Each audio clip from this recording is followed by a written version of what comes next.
a great day. What a great day. You know why? Not just because all the Aidens are hanging out in the chat, but because the lovely woman spent a long while last night figuring out how to make horchata.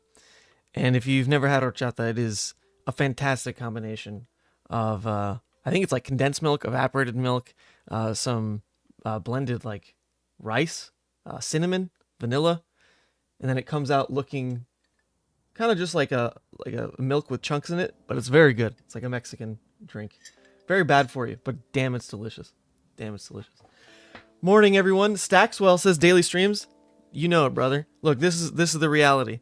I tried, man. I tried grinding. Job apps were everywhere. I was really spending like 2 days a week, and you know what? It's just not going to pan out right now. It just really isn't. So we're a daily streamer. Committed. I mean, Flesh and Blood is like insanely hyped still, so we'll keep it going, and then maybe all the games we play actually leads to cashing out at Nats or something. That'd be sick. That'd be sick. Then I could pull a Michael Hamilton, just retire off fab winnings. Because my living expenses are like dirt cheap.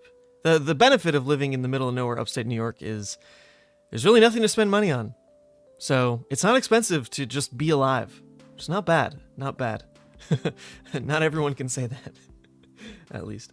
Runaways Vynnset today?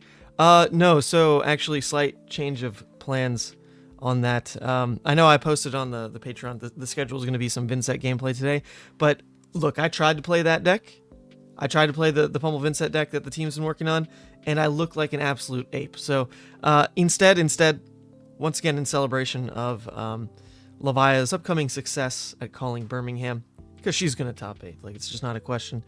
I want to impart as much knowledge as I can on Levia. Just one stream more before the calling itself. Oh god, I wish I was there.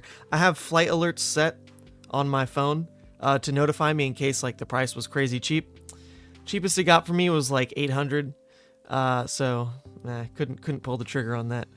But it taunts me. It taunts me like twice a day. I'll get a price alert. Oh, you know, it's like $10 cheaper. Oh, it's $50 more expensive. Oh, it's $20 cheaper. Yada yada.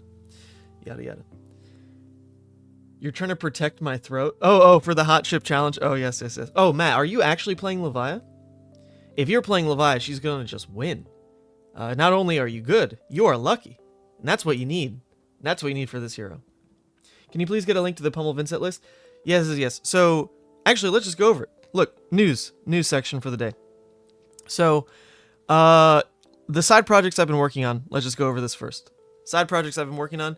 Obviously, I've been talking about it a lot at this point, but if you missed it, I am now part of Team Runaways, and I really love working with these guys. Super passionate. The depths at which they just like hang and talk about the game, and just like hang in Discord and talk about the game.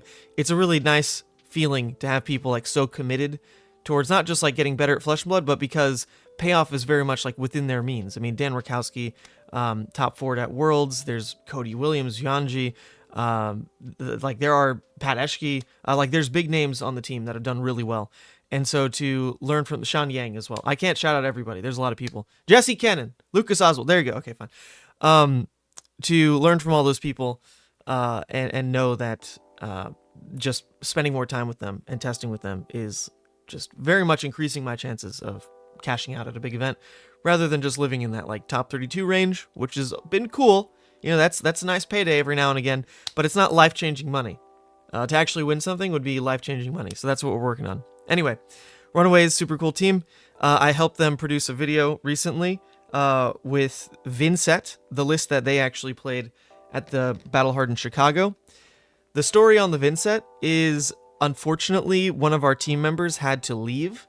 They were 3-0 and then won their last 2 rounds, but scooped because they knew they couldn't play top 8.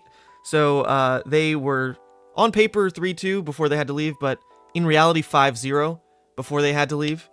So take that as you will, but the rumor mill going of, oh my god, there was a 5-0 Vynnset. Yes, that was the Runaways. That was the Runaways team on this deck, and we made a video about it. So you can go check that out. I'll grab the link and drop it. Oops. Where's that link? Seems my mouse is freaking out. Paste. There you go. Go click that link. So you can obviously tell it's me at the beginning of the video. It's like that hook thing I've been trying recently. Check it out. We'll play it. You may have heard the rumors of the 5-0 Vynnset from battle-hardened Chicago. Well, here it is. Witness Pummel Vynnset. Disclaimer, this is still a Runeblade deck, so it has issues with variance. Stringing together a win is a complex puzzle that will make it difficult to win with at first, since play mistakes are very punishing. What is up, YouTube? I'm Daniel. I don't know. This feels like a mid-effort intro. But the video itself is really, really well done. A collaborative effort. We had Dan, who was playing it all weekend, go over the cards. And actually, I'm looking for feedback. Do you like how this was presented? He accidentally filmed it in portrait mode instead of landscape, so I did what I could to try to fix it there. But you know what? I don't actually hate how it ended up. Yo, Stackswell, big. That'll buy me, dude. I gotta buy my full numbskulls. That's the first one right there. Thank you, brother. Thank you, brother. Thank you for the daily streams less than 3. So the video itself, honestly, really well done. Dan, really, really smart. He rambles a little bit, but everything he says is actually high value.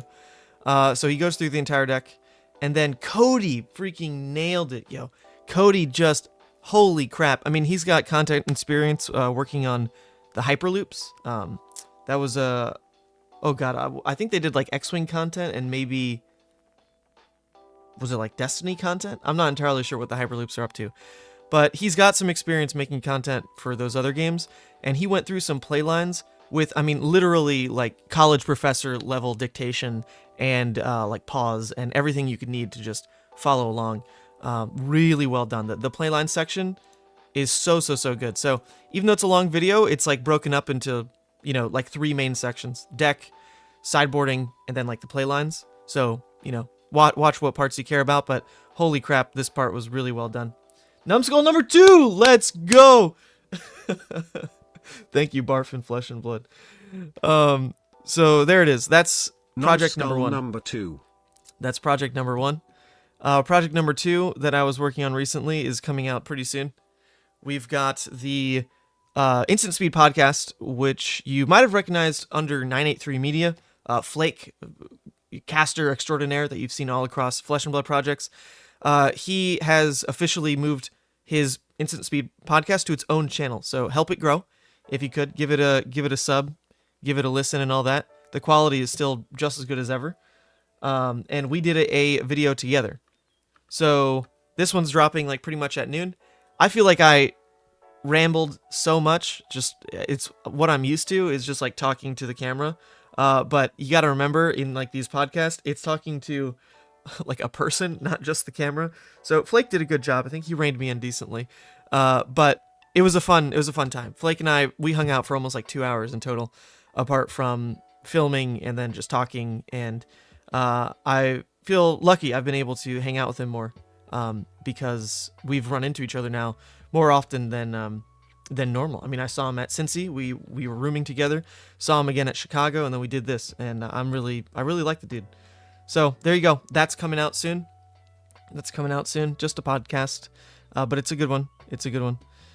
Other than that, the like message, I guess, the titular title that we've got today is something that I wanted to do for all the way back. Although I wanted to do it since all the way back at I think it was, was it U.S. Nationals? I forget what the plan was. I think it was U.S. Nats, where I brought the Paqui One Chip challenge to the test house, and the idea was going to be that you know, like I run some kind of like behind the scenes filmed tournament, like in the test house, grinding games, whatever, and the loser was going to have to eat the Paqui One Chip challenge, just as like a little behind the scenes like fun content. Unfortunately, people are way too serious when it comes to testing for the big events, but which I understand now. I truly get it. I totally do. So it never happened. So I've just had this for a long time now, and I gotta get rid of it. I don't know if it expires. It's all the way from back in 2022. That's how you know it's old. So we gotta just rip the Band-Aid off. But then again, if Levia does top 8 the Calling Birmingham this weekend, I guess it'll sit in waiting for another day, another claim, another like you know, Levia top 8's Nats, or I eat the one chip, whatever. But if Matt Folks is truly playing Levia, then there's no sweat. Like I don't even need. I can just throw this away already, because he's gonna make top 8. But if you don't know what the one chip challenge is, this is a bit of an old piece of history here. I haven't really heard anyone care about it for a while. The hashtag has been trending for like a year or so. But basically, this is supposedly some like Carolina Reaper level chip that's like just doused. Okay, it says it right here. Carolina Reaper and Scorpion Pepper that turns your tongue blue. It's supposedly just one of the hottest things you can eat. It's got the warning label. It comes in like a foil wrapper. Hey, that's the third numbskull, Shaky Eagle. Oh, playset achieved. Playset achieved. Thank you. We know the Reaper and her name is Carolina. Oh, I should totally... This would be a fun one to do together. We've got to do a content house with Carolina at some point. This would not even be the tip of the iceberg of what we would get up to.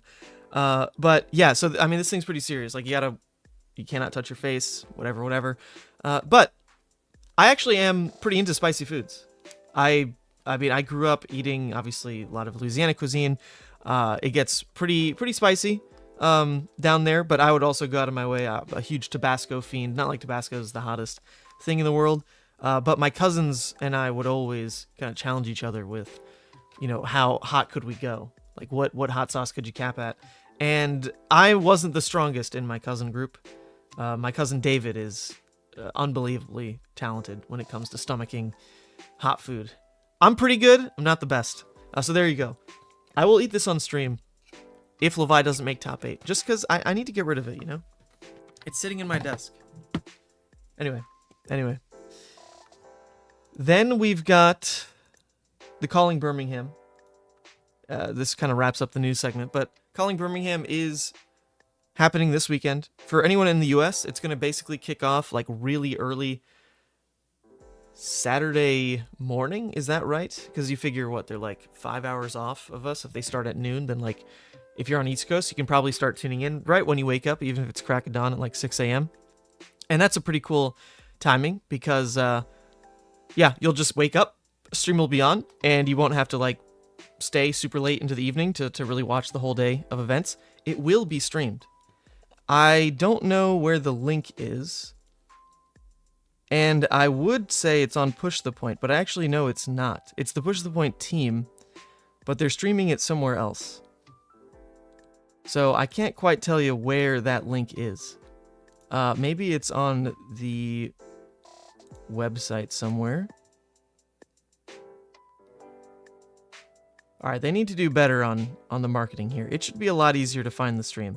I know a lot of work is going into the stream, but I don't see a button. But I promise you it exists. And it is being put on by the Push the Point guys, plus some other collaborators.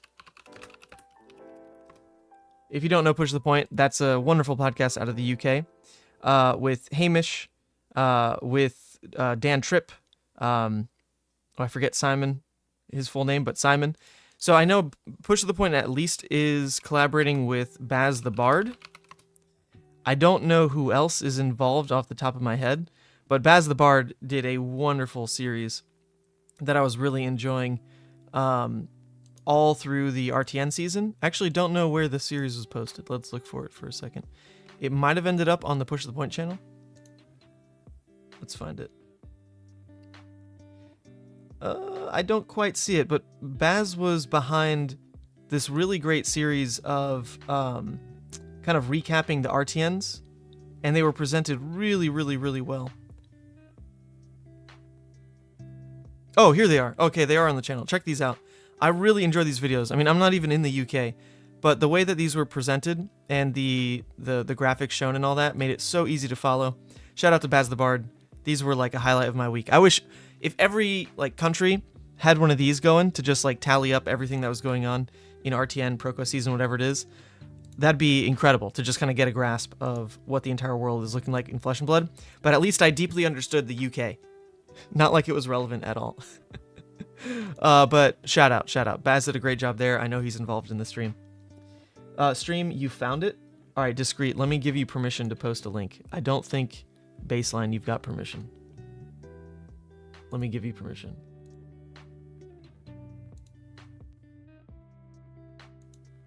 All right, go for it. Drop that link. You're a moderator. If you want to keep it, you can keep it, but you're at least a mod for like 2 minutes. Oh, there it is. Okay, so it's actually in the Fab TCG article itself. All right, honestly, that was a good place to look. I didn't think of that. Event details, gameplay formats. Okay, where to watch. Here it is.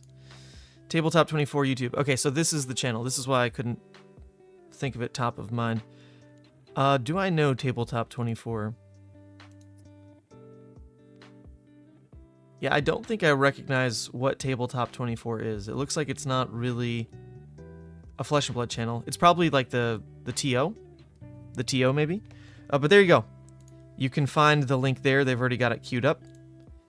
And it looks like they're going to split it. Oh, they're actually going to stream the Shapeshifter. Oh, not bad, not bad. Okay, I wasn't planning on streaming Friday anyway. Now there's an actual excuse. They're going to be streaming the Shapeshifter on Friday, so we don't have to worry about doing content then. And then they've got day 1, day 2. Perfect. There you go. Lots of content upcoming with the Calling Birmingham. Lots of content. And a big giveaway that we're actually going to do to a lesser degree right now. All right, I was trying to wait until like at least 100 people or so were in here, just in case one of you won it live. But similar to what James is doing, but to a way lesser degree, I do have a Levia I need to give away. All right, a very generous member of the community reached out and said, hey, I pulled an extra Levia, and obviously as a one-of, there's nothing to do with that second one, then sell it or give away or whatever. So they suggested that I use it as a giveaway for the League of Levia and get someone who was really eager to play Levia on their journey into owning what they need for the deck. So if you remember back on that other YouTube video that I did the deck tech on post Cincy, that was where it really got announced up here. So it's Zoe the Magikarp. The deal was leave a comment telling me your favorite deck tech style, and then I could potentially pull your name to win this Levia. It's not a Marvel Levia. It is not a Marvel Levia, unfortunately. But hey, you can't complain. This is still a free Levia being given away, a free legendary being given away. And honestly, if I open one in the boxes I have, which I still haven't opened, because I don't know, I just opening Dustledon doesn't sound too exciting, honestly. But it would be exciting if I pulled a Levia or an artist proof, right? So we'll do it at some point. But anyway, all you have to do is leave a comment on that video letting me know what kind of deck tech you prefer. So I think I go over them here. Yes. Okay, here it is. So the 3 deck tech styles, and this is all so I can perfect the content I make going forward, because I've tried everything at this point, and honestly, people seem to like all of it. So, but I'm trying to find like what people prefer, rather than just what people kind of accept from me. You know, I want to put out what I guess people would enjoy the most. So the options were the Yu-Gi-Oh! Deck tech style, like just at a Taco Bell, whatever, hanging out, pointing the camera at the buddy, the cards, and super casual about it, or the more scripted, like top-down with actual segments of like, you know, here's the equipment, and like it's all laid out. Here's the reds all laid out. Here's the yellow all laid out, and it's a lot of information at once, but at least it is all there on screen, right? So if you need to, if you're like a visual learner, then it's there. The other option was the Fabrary, which is less personal, obviously. It's like super easy for pretty much anybody to just go screen record Fabrary. But there's nothing wrong with that, because honestly, Fabrary looks great. Like, it is presented well. It shows you stats right there. You can click on a card, it gets enlarged. So it's definitely the easiest option to pull off, but if people really like it, then like, you know, cool. That saves a lot of trouble. And then the last option is the actual like in-hand deck tech itself, which I hadn't done before, but it was actually kind of cool to be able to like so personally thumb through the cards and not make them feel so static, just like laying on the table or what, but actually thumbing through, like pointing, oh, like it's this value that's important. Oh, like, you know, flicking a little bit here and there. I actually enjoyed the style more than I thought, even though you don't get so much of a visual feast of everything laid out all at once. You do just kind of thumb through one at a time, but it gives you a moment to really appreciate every card, especially if they look cool, which, hey, look at those Scabs and Gamblers. They look pretty cool. So anyway, that was the deal. All you had to do was leave a comment in the description here of what your favorite was, and then you can be entered in to win that giveaway. So we're going to pull that giveaway right now, because I forgot to do it on previous streams. So go ahead. Copy. And leave that comment if you haven't. We'll go ahead and refresh. Let's see if anyone left a comment. Oh, one person. Top down is much cooler. There you go. Thank you, Zeba. Okay, here it is. Replies are fine. Okay. Number of winners 1. Yes. Solve. Is that a divide or a plus? I think it's a plus. Alright, it's loading the comments. How many comments did we even get on this video? 609! Holy! 609 people into this raffle. Into this random drawing. Let's see who wins. Oh, hold up. Oh, that's dirty. So apparently free users can only pull max 500. Alright, well, you know what? Then at that point, it's like raffle number 1. You gotta be randomly selected as one of the 500, and then selected as the 1. There's nothing I can do about that. I'm not gonna pay for this. I'm sorry. Alright, start raffle and pick winner. Here it is. Brian Gutierrez. Held in hands are best. It's easier to see the lines when you present them in a line, and we also get to appreciate all the alters in the art. Okay, that's a very solid comment anyway. Brian, good job, my friend. You have won. Oh, he even actually has a YouTube. Okay, so I gotta find this comment. Brian. So here's the problem with loading YouTube comments. I've got to just like keep scrolling till they all load. I'm sure there's an easier way to do this in studio. Brian Gutierrez, there he is. Congrats. You won the... Oh my god. The giveaway. DM me on Twitter or Discord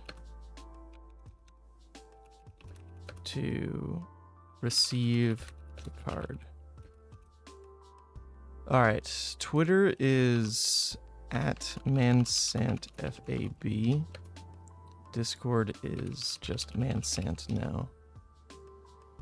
Alright, congrats, Brian. Congrats, Brian. Good job, my friend. Oh, God. What? That user profile, what's the name of that turtle? Isn't it like Arnold or something? Hey. No. What's the name of the turtle?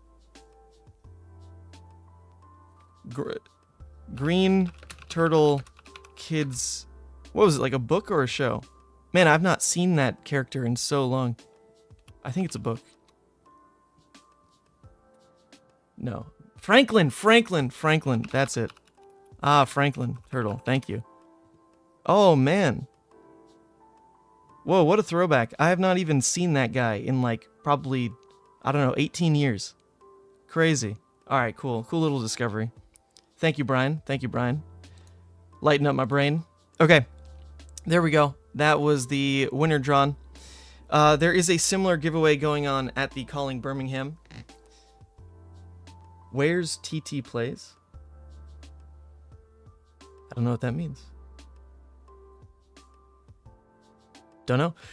Calling Birmingham. There is a similar giveaway going on with James White signing a Levia Redeemed and giving it away to a random draw amongst pre-registered people Thursday, July 27th.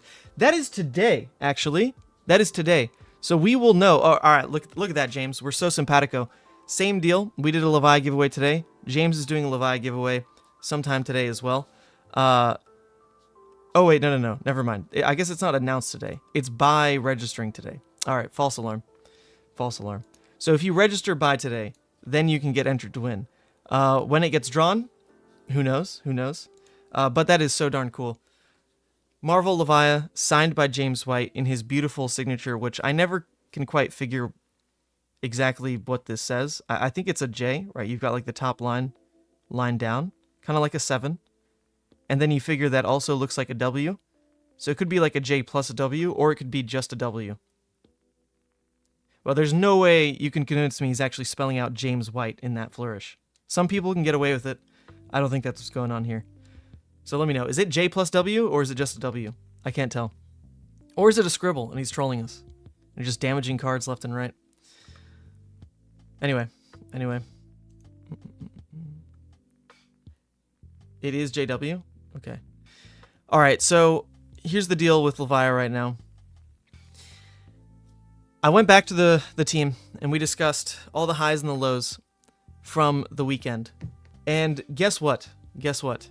It turns out one of the lows, one of the absolute most disparaging parts of the Levia play last weekend, where we were finding out that Doomsday was just barely playable, turns out to be a complete freaking lie. So here's the deal. The problem that I thought was happening with Doomsday in like the current builds of Levia, right, is in an aggro matchup, you would normally flip at around 4-ish blood debt, right? Like you're trading life. You're not tanking that long. So you're probably trading after having splash banished like 2 times or so, because you're only really getting that out of your deck, either with like a purposeful Art of War banish, or, you know, the Dreads or the Boneyards or the Endless. So it's not like every card in your deck is banishing your graveyard. So in kind of that 4-5 turn window before you flipped, well, in some cases, it could even be shorter, just mind you, you just wouldn't get to 6 blood debt. It just wasn't possible. You'd get to around like 4 to 5, and then once you flip, you were stuck, with Doomsday never being playable, because you can't increase your blood debt after you've turned into consumed. You're just playing it out. But it turns out we learned from the rules manager at LSS himself, who came to the Discord last night and confirmed a ruling that someone was speculating on, that honestly, if I thought about it a little bit more, I probably would have figured this out. But honestly, Talishar didn't let it play that way, so in my head it was just never even a real interaction. But it turns out that even after flipping to consumed, when you play a banisher, or I guess any card that can end up putting cards in your banish zone, those then layer with their trigger to flip face down. You can respond with an instant on top of that trigger, right? So now, even if you have like 4 blood debt in your banish zone, but then play a banisher post-consumed that would tick you to 6, before they flip face down, you can play Doomsday. That is massive. Like that is unbelievably massive for this card, because this card is nuts. Like being able to just drop a 1-card 6 that if your opponent kills it ever is an extra husk, right? That's crazy. It's 1 card for 6 damage and 6 life. And just a wonderful safety net as well. If your opponent ever does try to ignore it, you're now able to break turn cycles, especially post-consumed. There's worlds where, sure, you could block 12 or turn 6. 18 damage turn cycle, right? Whereas before, the turn cycle was block 9, return 6, because you needed to still banish a card to turn off blood debt, which isn't even true anymore. So, card is nuts again. And honestly, if I knew it worked that way back at Chicago, I think this card was playable every single game. Because that problem area in the game previously, where I thought you couldn't play Doomsday if you'd flip to consumed, was that your window was just so small to play it. In most aggro matches, you weren't even getting to 6 anyway. You had to just kind of like hope and pray that you saw a lot of blood debt early and then could banish them in this like small window that you had before consumed. And that wouldn't really come up. If it did, amazing. Like the ceiling of that was really high, so you almost just kind of had to keep it in to play for it if it came up. But as it was playing out, it just ended up being a useless card. Like truly useless. Because if you can't ever play it post-consumed, then it is a blue non-block that clunks your Reckless Wings, that like literally you couldn't trim out of your hand even if you wanted to. So it's worse at that point than like even a Heart of Fyendal that like can't even trigger, you know, because at least a Heart of Fyendal could trigger maybe the next time you see it. But once Doomsday was off, like it was off. You just could never play this card again. And that moment of like shutting off your blood debt was so early in these games that, God, Doomsday felt like trash. And that's just so sad, because this is the reason I played Levia to begin with. I opened a Doomsday in my first box of Monarch, and I thought that was it. I thought the stars were aligning. I had enjoyed her precon. I then opened a Doomsday, and then that was that. I just was full commit on the hero. And to see her in a state where Doomsday just didn't feel great in the deck was very painful. And that's no longer the case. No longer the case. Doomsday, back to being cracked. Back to being insane. Because truly, in retrospect of those 15 games over the weekend, I think there was easily like an extra 5 or 6 games where if I knew about this interaction, Doomsday was playable. Straight up playable. In every game, you might still run into issues with it, but there's like a solid half of your games where it is playable to this reason alone. Like, I guarantee you. That situation comes up so much where you just, like you'll be able to splash the banish and then play it. There's even a line you could do where, in theory, if you're blocking with Husk, like let's say you have 5 blood debt in your banish zone, you block with Husk, and then Husk, like combat chain closes, it goes to the banish zone and then triggers to flip face down. You could cast Doomsday right then as well, which I distinctly remember that came up in one of my games over the weekend where like I was hoping and praying that I wouldn't be able, or I wouldn't be forced to flip before I saw Doomsday, because I was at 5 blood debt. I was at exactly 5, and I really wanted to hit that 6th before it came up. And unfortunately, no, the flip was forced because of like arcane damage that came through or something, and I had to just do it. And then nope, that 5 blood debt could have been 6.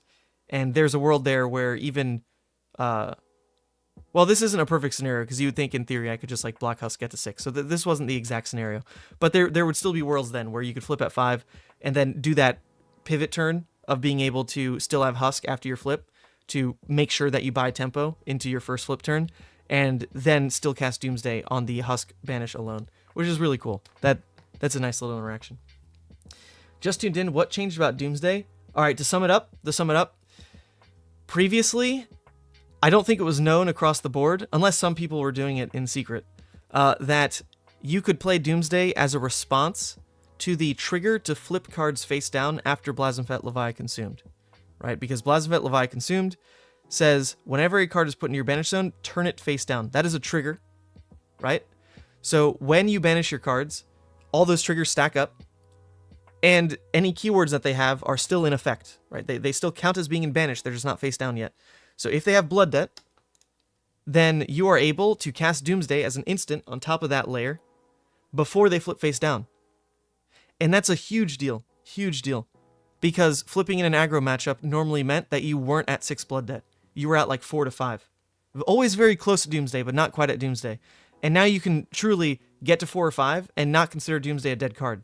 Because if you splash banish again with like a dread to lead your turn or whatever, then just hit 6 and before the flip, still drop Doomsday. Crazy.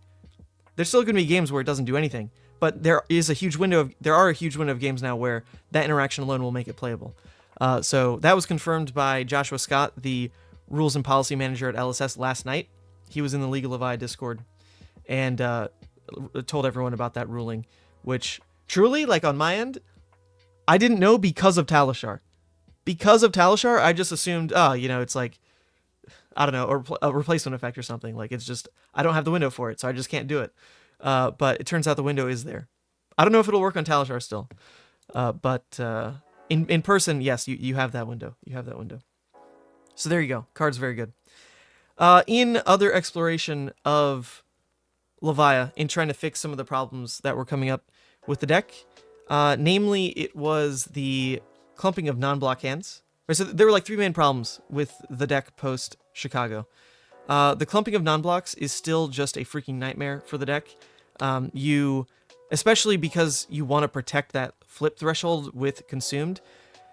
There are those hands with non-blocks that can just throw a game away because it denies your ability to consume flip. And the lack of agency on the non-block hands was always bad, but now there's the potential to just lose the game entirely because you can't protect the flip. So trimming some non-blocks definitely felt like a really important step to take with the deck, first and foremost, just so that you had more control over that flip, right? Because the flip is what makes Levia so good. It's not like the other cards she got. It's not like skittering makes the deck busted. It's the consume flip. Like, let's be real, right? So if you're playing Levia and building your deck in a way that it just punts a flip, is just not a good Levia deck still. So that was problem number 1. Problem number 2 was the consistency of the go again hands that needed scab skins or rather the hands that needed scab skins to go wider were a little bit too high, While everyone was still pretty high on what Savage Feast could do as a ceiling, it didn't feel great that you were forced into like up to 4 or 5 scabs rolls like per game because of kind of the natural 1-cost hands and then the Savage Feast lines alone. That's a little high. It's a little high. So instead, what I'm trying to do here is, or actually we won't talk about the potential changes yet, but just like the problems, right? Third problem was the deck wasn't entirely built to take on fatigue. While Levia can build very easily to beat Oldhim in the last meta, like a fatigue Oldhim was a buy for Levia almost. It was an incredible match. Because Levia can add Howl from Beyonds, she can add a recursion package that makes it really hard for a fatigue deck to ever outlast your damage, because you just keep slamming it out of your banish zone at pretty much no cost. So Levia can package that into her deck, but at this last event, we weren't expecting too much fatigue to really make it, so the sideboard wasn't really built to take that on. And when it came up against some of our teammates, like Pat Eshke, who had to play against a fatigue Dory, he felt a little too unprepared. He felt like the list itself wasn't exactly meant to face that matchup, also with some unpreparedness that made it a bit tougher than it should be. So those were kind of like the 3 main problems in the deck list. So in trying a first pass at just fixing those problems, right? Like let's just see. Not saying that these are actually better than what was in the deck previous, but just let's go through the list and try to then one by one band-aid those up. Taking out the Pulpings and the Yellow Dread Screamer instead for Ram Raider is, I still think, terrible. But it is an experiment that needs to be had, because I've been writing off this card, and you know what? Might as well play it in some games and really jam it, see if it works. The beauty of this card is that it enables your 4-card hands to not need to be scabs rolls, which is a big deal, because previously, unless you had like a dread, then your 4-card hand like had to basically end up being scabs, because you couldn't use it otherwise. Now Ram Raider lets you at least 4-card hand still present a go again. It's not going to be a great rate because you're banishing from hand, but it protects you from needing it to be a scab skins play, which is mildly relevant. Also, this being banished from, rather banished and then flipping into consumed, is decent. It's not going to be the best rate you can pull from there, obviously, but that does kind of get around the fact that once it is pulled from banish, you don't have the horrible cost that was otherwise associated with banishing from hand. So it's just an extra go again that you can pull. And at the end of the day, it blocks 3, and honestly, it will probably block 3 80% of the time. And then if it ends up in your consume flip, that's when you want to play it, right? So it's worth trying. It's worth just giving this a go. To try to help that curve the tiniest bit, I want to add back in the Ghostly Visit, just as like a random one-of. It's not terribly important to the deck, but if it comes up, cool. It obviously has its play lines next to the Dreads, obviously next to the Art of Wars. You can roll for it pretty freely if you've got the one floating anyway. In the Ram Raider, it can try to save this hand from being playable on 3 cards. You can make it a 3-card 10, which is like, not great for Levia, but you can't always expect Ram Raider to line up with Shadowpede. That is just not a likely pairing. So to have one extra card that doesn't make Ram Raider need to be a 4-card play is decent. It's something extra to make this workable, right? Anyway, going into the blues, obviously Doomsday locking its slot. It's better now that we know that ruling where it actually can get played. And then in the other flex blue slot, that the ratios do get split a bit. I dropped 1 blue for the Ghostly overall and how the ratios worked out. In a very meager extra attempt to add just innate plays into Fatigue without like needing to tech your sideboard for it, I'm going to go back to trying one Vile Inquisition, because this card in like the super early like day 0 testing Levia actually was pretty cool. Like into Fatigue, it probably dealt like 2 to 3 damage because you can just like drop it whenever you have go again or whenever you have room for scabs, and you'll have room for scabs into Fatigue matchup. So it helps just deal like some extra unblockable damage. It fills your graveyard, and in every other matchup, it's a blue block 3. Not bad, like not awful, right? And there is a world where this is your panic button to turn off Blood Debt for yourself, which is kind of cool. Banish your own top card of the deck. If it's a 6, boom, you don't have to worry about Blood Debt. That can be a 0-card way to turn off Blood Debt in theory, Doubt it really comes up, but there's that flexibility of it. And then also, even in an aggro matchup, if you flip to Consumed or something, and you know that you'll just win through Reckless, you can Vile Inquisition, just like try to force an opponent who's also kind of in the dregs of their deck down to 2, and then you just like can stop sweating. Like that's it. Like the win is on lock if you ever get them to 2, right? So this is like a pretty low effort add, is my consideration of it again. It's a blue block 3 that has play into fatigue matches. So if you're gonna try to fix the fatigue match without needing or without wanting to allocate too many sideboard slots to it, then this kind of like flexible blue slot that you just don't hate in every matchup is kind of the right angle to go at. Not the best card, but it's a role player and it's unique. So I think we'll leave it in for now. The sideboard, the other main change that the team really decided on. This was my idea, and I'm glad that no one else thought it was crazy. Lucas is now singing its praises. The idea versus Iyslander now specifically is to just run beaten trackers and use beaten trackers either to like force a Savage Feast turn, or force a Blood Rush turn to play through a Blizzard potentially. Because if you gain an extra action point, then if they tax you with Blizzard, you don't need it to gain Go again. You just have an extra action point. So the on-demand ability to basically say, okay, if I've got an Iyslander off of Arsenal, if I've pushed Iyslander off Arsenal, then what my turn can get stumped by is the Blizzard. It can't be stumped by the CLF, but it could be the Blizzard. So if you need to force that play, then Beaten Trackers is massive in that. And yes, it is better than Hooves for this deck in particular, because what you're trying to use it on is comboing off of your wide turns, like the Savage Feast and the Blood Rush Bellow and the Pulpings that you'll bring in. The Banishing already, most of the time, has Go Again, right? Because if you're Banishing, it's with Art of War, you have Go Again there. If you're Banishing, it's with Dread Screamer, you have Art of War there. If you're Banishing otherwise, it's like the Endless Maw or the Boneyard Marauder, and this is a pretty expensive card. So to gain an action point on this hand isn't necessarily like relevant, and then the Boneyard you want to combo off the back of your Blood Rush anyway, so this is a singular card, not super relevant.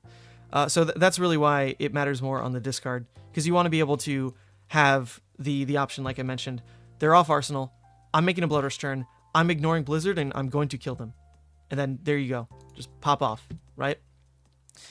So that's the idea there, and the team is liking that change quite a bit. In terms of the other sideboard swaps, I decided to not put in Hold the Line this go around, mostly an experiment. For me personally, it didn't feel like it carried its weight into Ranger or the Mirror, which is kind of what it was supposed to do. But that's anecdotal. It just didn't come up for me, whereas for some of the other players on the team, it did. So we'll just play without it for now and see what it feels like. But really, the Pulpings are in for the Dromai and the Iyslander. And I think those matchups are really important to nail. So I want to go back up to 3 Pulping because they're just so good in those matchups. And having the 2 main board was okay. Now we're trying to kind of fix that main board problem of being stuck on the non-blocks with just adding the Ram Raiders instead. So the Pulping's being brought into the matchups where you don't care about the block value, specifically like the Dromai, Iyslander, I guess Kano as well, is where we're going to see if these really shine. It's a great card, but it's the non-block problem where you clump these. The fact that if you draw multiple, like it's pretty dead. You know, they're non-block red 2 cost, they can't pay into each other. It feels awful. At least with skittering, if you draw these in multiple, one can pay for the other. It's not a massive deal. And then the CNCs are still very key for the Lexi match. So the one Howl, I just don't have room to add the second, and I think one was doing fine for the fatigue matches that I played. So it's really between like the one Howl and then the Vial, hoping to carry and fill that role of enough recursion to beat the fatigue decks, because the fatigue decks are like nowhere near what Oldhim used to be, you know, like nowhere near as good as Oldhim was on defense, right? There's no ice react they can screw you with, nothing like that.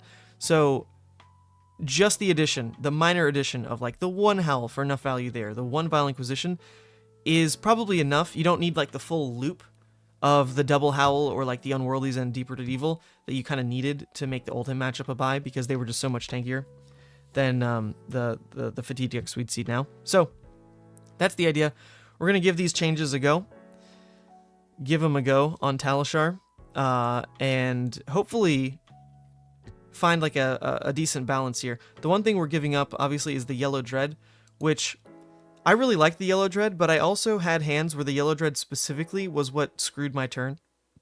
Because it has like a lot of weird draws in the deck. Like you don't want to draw the yellows together pretty much. You know, that like that's not what the cost curve is for. If you draw the yellow, like the yellow dreads together, for example, like it's still looking for the blue to be playable.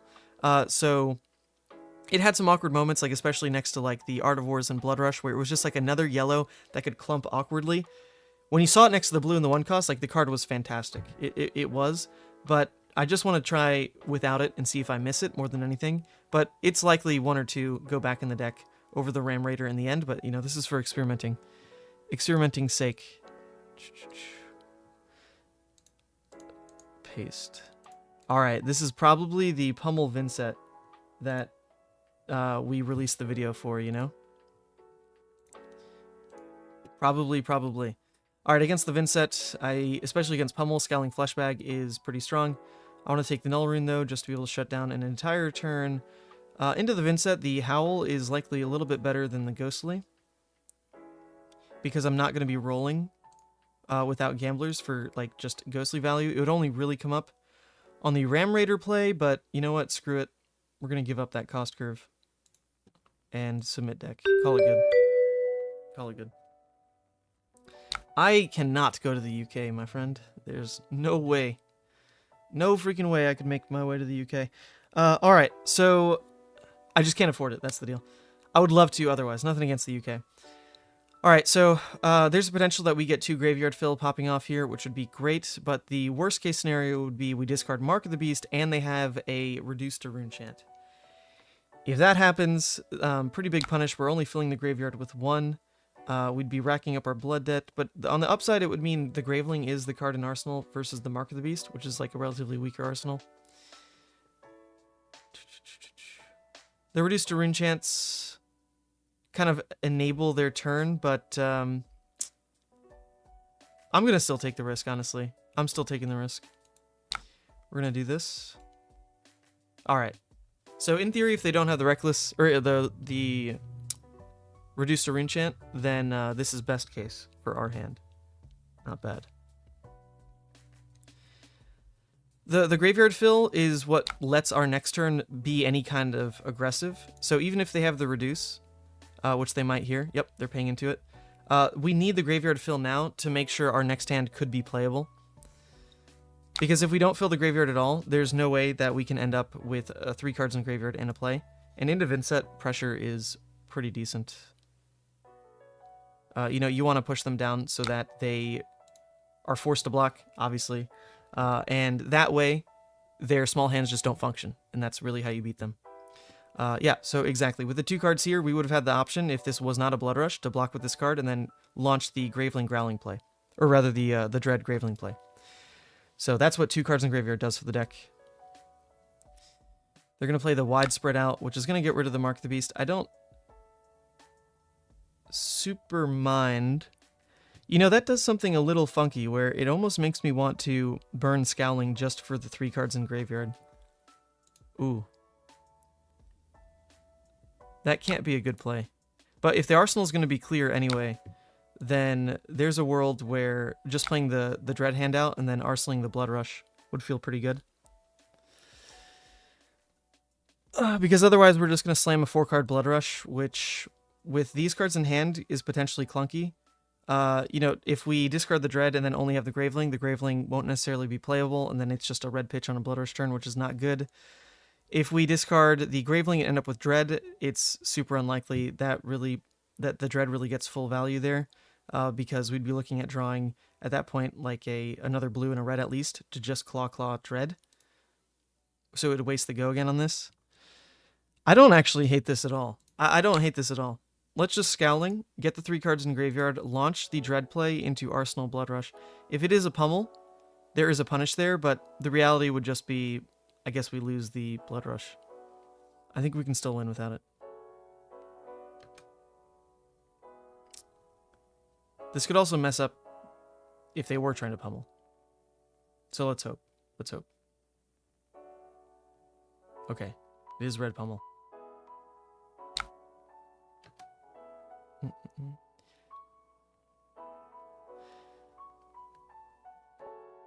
Okay, nope, that's not a legal play, my friend. That is not a legal play.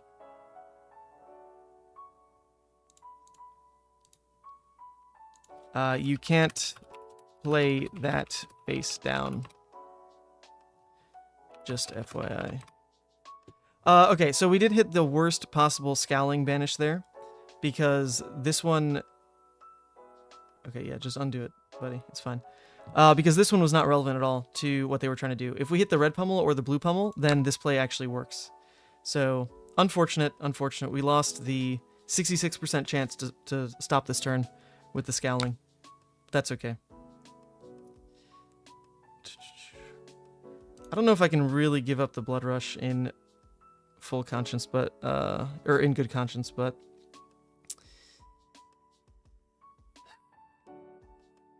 the turn just doesn't do anything otherwise. If I just get rid of the Graveling, then my hand is just a 2-card 6. I would save the blood rush. I think I just have to do that though. I can't give up the blood rush. I can't do it. 2-card 6. I like my 3-card 13s, but I also like playing with Blood Rush, which I wouldn't be able to do. Okay. Let's do this.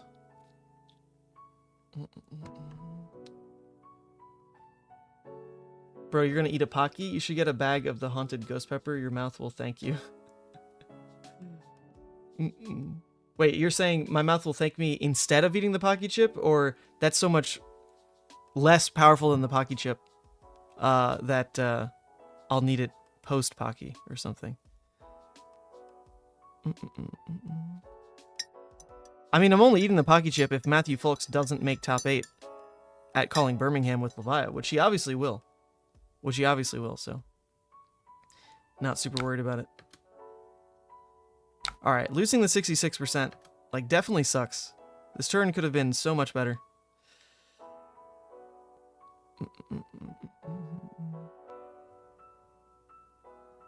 They're not leading their turn with a rune chant. But you know what? At the end of the day, this was also my fault for giving them the reduce. If I didn't give them the reduce, then I guess my turn still could have just been slam blood rush, to be fair. We didn't know we'd draw the blood rush, but that line was at least possible. So we'll blame this one on me anyway. It's not really the 66%. But more so that I went for the graveyard fill to open the kind of dread lines, which didn't matter.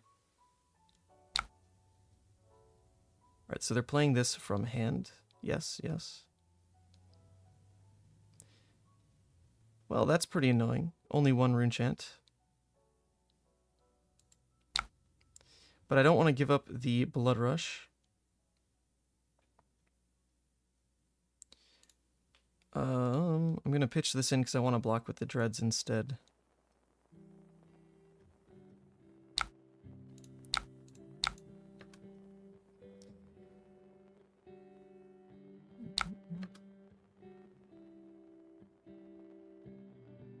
Can't give up the blood rush. We're already too committed on it. That's 2 widespreads down as well.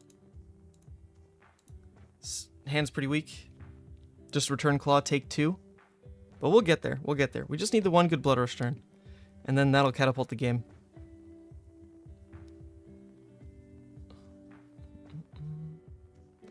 They don't have a rune chant again, so it's going to be pretty unlikely widespread goes off unless they've got the read the runes for the eloquence token.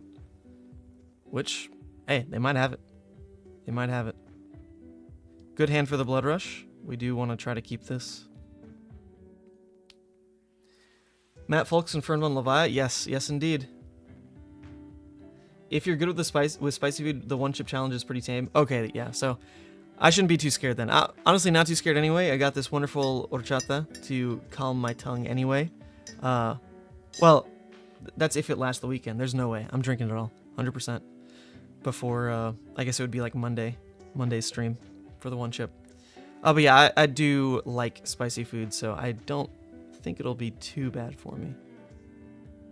Which, that's allowed. I don't need to, like, really punish myself, you know? It was 2 years of punishment with Levia. It was 2 years. We're over it. Does anyone have the link for this list? I can drop the link for this list. I'm not saying it's better. This is just the potential changes to try to problem solve. but I'm not sold on it actually being better. Okay, so their turn is just Deathly Wail. So we can keep this full hand. The other option being if I really want to turn off their rune change. Okay, well actually this could be a pummel again. This could be a pummel again. So you know what? I'm not going to worry about trying to play around blocking the perfect amount of cards here with like a pitch and Carrion Husk. Because if it's a pummel, it's a pummel, right? So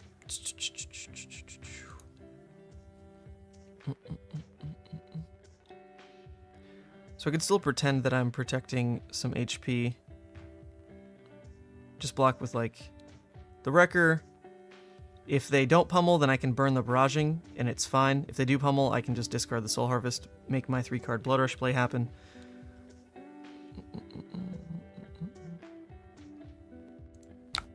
Yes, yes. This plays around pummel like slightly enough.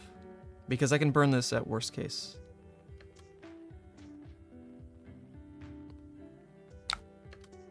Alright, not a pummel.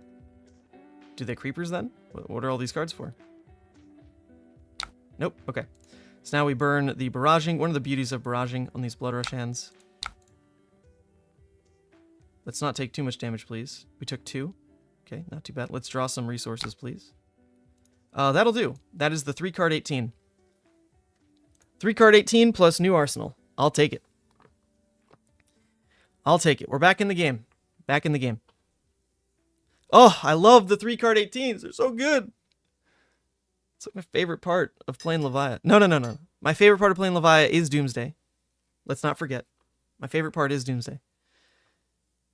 But 3-card 18 Blood Rushes, I really enjoy that. Just every card being worth a 6. It's really good. What are my thoughts on Hexagore this meta?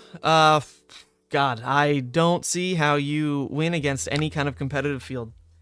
For an armory, Hexagore is probably super okay. I mean, there's enough, like, fun decks to be found that Hexagore will line up well, like, against most of those. Like, anything mid-range, Levia loves to see it anyway. But, man, into the competitive field of likely a lot of Lexi, likely a lot of... there's even, like, the potential of, like, Ninja back on the rise. Anything really fast is really tough for Hexagore deck, and the Hexagore deck is also much higher on blood debt, much more fragile. So even Iyslander, in theory, could be a bit tough because you lack early game. So you're kind of just like giving them a lot of room to set up Insidious Chills and things. It's just, unfortunately, not as aggressive as the Claws Levia, and you need to be able to spike and hit the highs that a Claws Levia can to win. Okay, so here's the other option. I could just cycle the Boneyard right now for a new card in Arsenal, because I'm not really sold on Savage Feast in Arsenal. I don't have Scabskins to really make this card the card I want to play. But I haven't seen an Art of War yet, and it could come up on the Dread Screamer lines as well. I think we'll keep it. Rather than a random draw, there's still a bunch of bad draws in the deck, potentially, and we want the blood debt a little bit higher. So now, sure, if we see Doomsday, we've got it. If we see Doomsday, we can block with Husk, and we've got the flip. Or rather, we've got Doomsday before the flip. So sure, we'll do this. We'll do this.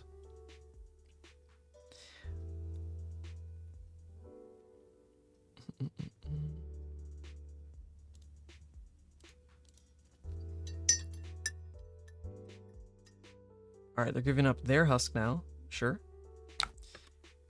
That doesn't help you flip or anything. That just makes you take damage. Don't mind that. Alright, we found the Art of War. So in theory, this is how we want to play the Savage Feast hand, is off this Art of War, so that I don't have to roll Scabskins. So very likely I use Carrion Husk here. Very, very likely. In fact, that's 100% going to happen this turn. Whoa. Alright, what are they pulling then? Widespread Annihilation? Makes sense. So I'm going to have to banish a card from hand because of Widespread. I can't block all this.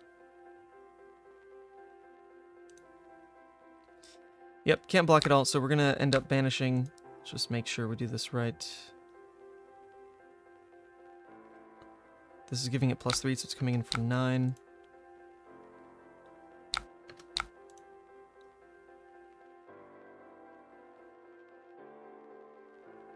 Come on. Yeah, so we're not under threat of missing the flip either. So that's kind of awkward then. I could just make this the flip turn. Like if I just block here, take 3 down to 14.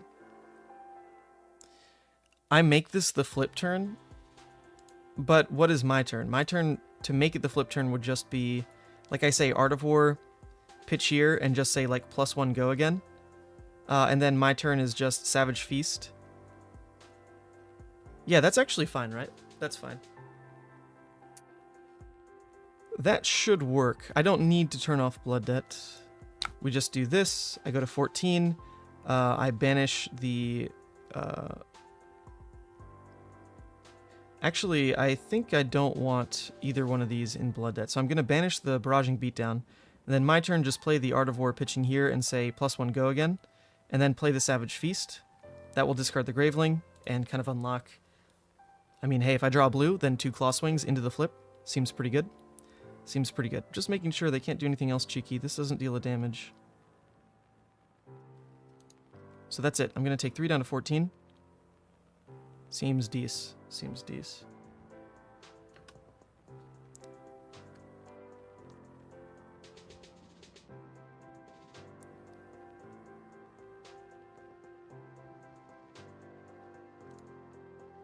Yeah, that... Wait, actually, can they, like, Can they flash this out with creepers? I guess they could, but what would that do? Give them an action point to Scepter? Uh-huh. I don't think that's what's happening here. Alright, so I'm getting rid of this one because I don't want it in my banish zone. Alright, now I'm playing this. And I'm saying buff and go again. And then I'm playing the Savage Feast. If I draw blue, then I get the Claw off, which I would appreciate. Hey, there we go. We did it. We get to swing 13 here. Into the flip. Pretty decent. No, I'm not banishing with Art of War. I said +1 go again. That was the plan. 'Twas the plan.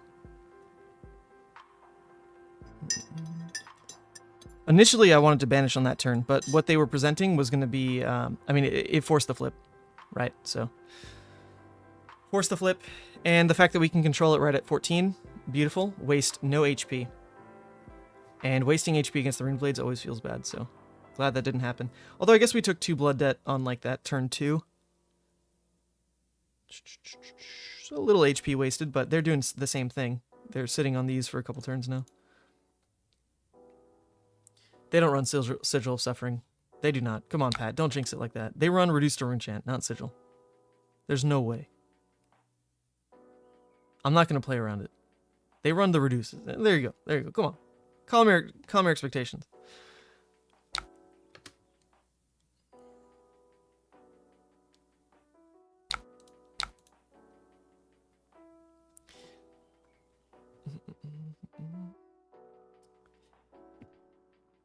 All right, honestly, pretty good recovery. That early game looked so bad. You know what? Like, maybe just knowing how freaking important it is for Vynnset to get Runechants means I give up. I give up on my game plan. Even though I need Graveyard Fill, Vynnset needs Runechants more. So that's probably the right tipping point. Like, she really needs them more than I need the Graveyard Fill. So I never should have swung on that turn 0. That's just like a Levia rule, but for this matchup, it should shift.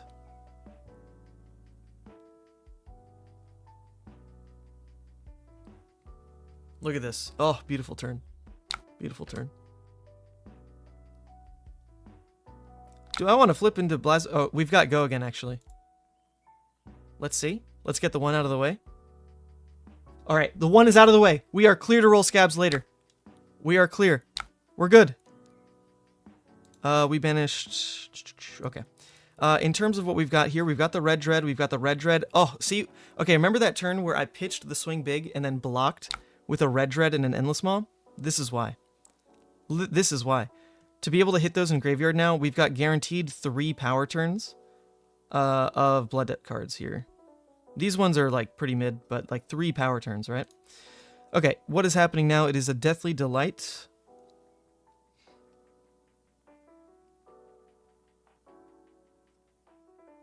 Okay, so that's threatening life gain. All I need in this hand is the 1 blue. Because my turn is going to be... Actually, this could be an Endless Maw turn. I don't hate this being an Endless Maw. It's a little forced if I want to make it the Dread into Savage Feast. So instead I can pitch in the blue to the Arcane, block the 2 reds, and then go Endless Maw. I think I prefer that. Or wait, how much is this even coming in for? Just 3?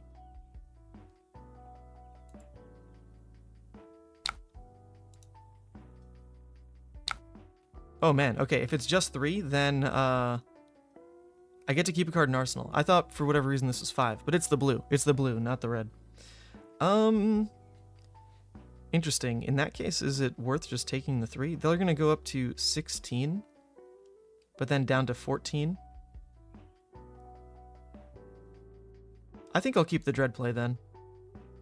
It doesn't seem like I'm giving up too much for it. This should have gotten blocked with then. I thought I was going to block with a card and Scabskins on this for the 5. But that's actually not the case. Oh well. Misplay. I'll dock it. I should have checked the color on this. Should have checked the color.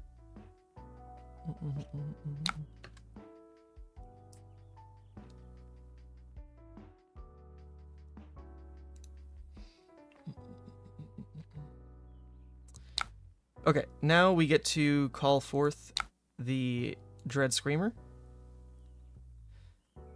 The problem with making this kind of play in the late game is I don't necessarily like want to buy room for Arsenal here.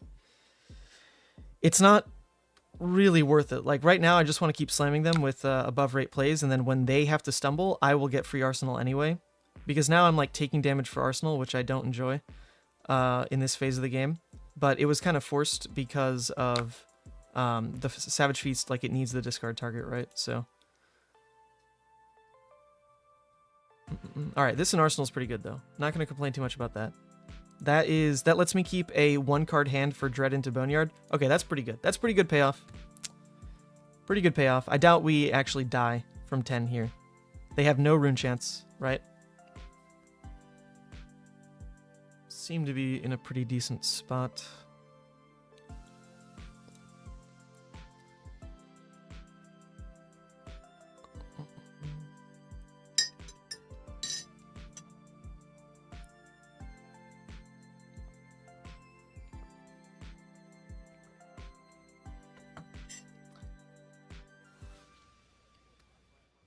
So a 5-card play means it's likely some kind of pummel, right? So we need to make sure, as long as we keep a blue, our turn is 12 damage.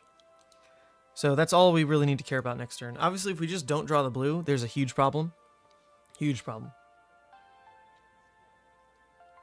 All right, they're giving up the widespread as well. Oh, maybe not. Rethinking.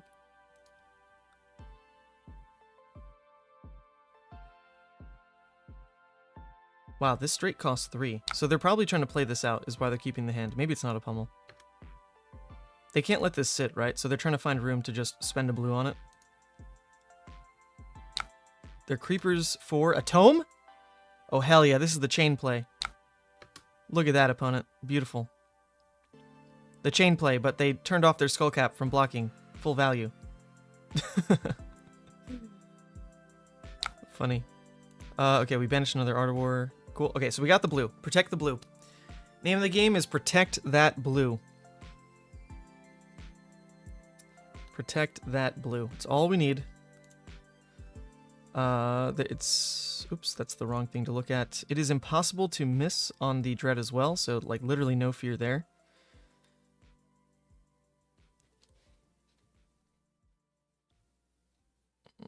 The sad part is I don't think we'll be able to turn off Spellbound. You figure they can probably get to... Well, actually, that's not true. It might only be 2 rune chants. They can pitch into Grasp. They can do this one. It comes down to if they play that card that creates a rune chant or not. Which this does not do. Although it could give him like a Read the Runes or something. Pitching a Rattlebones. Okay, red hand, red hand. We like it. There's the Read the Runes. Okay, sure. So no pummel to play around this turn. Blood debt on their side is pretty darn high. So what, they can Deathly Wail? So that's not a blue then, which makes sense because they would have pitched it there. So I can't turn off the Rune Chance this turn. It also can't be a pummel.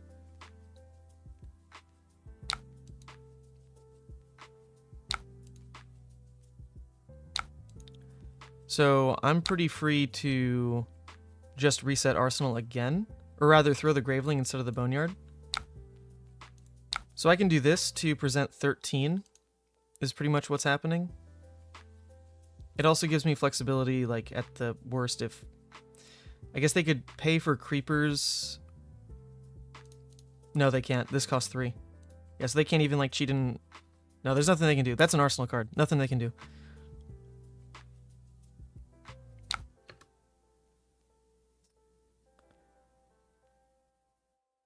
All right, they're going to take 3 blood as well. We're going to present 13.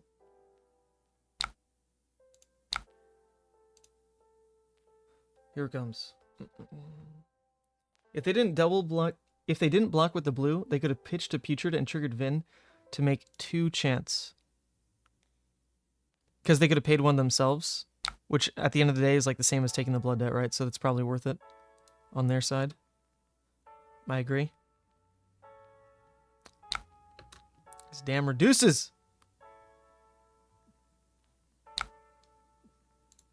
Alright.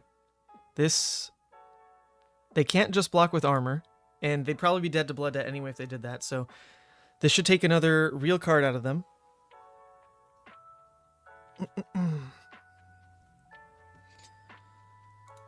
My plays are definitely starting to slow down. At least we've got the Endless, right? Like, this is a pretty big one left. These are minor. But the fact that we're probably going to end the game within like 4 turns of flipping is good enough. Because we had 3 power cards and then like 1 just to smooth out a curve on like a... Okay, come on. How are we going to make you playable, buddy? I was talking you up. Talking you up, Doomsday. You don't look too good right now. In theory, I could roll Scabs, Boneyard. If I hit 2 Blood Debt, then I should be able to play Doomsday. I just don't know if it works that way on Talishar. I don't know if Talishar has it coded that way. Okay, so this could be a pummel hand.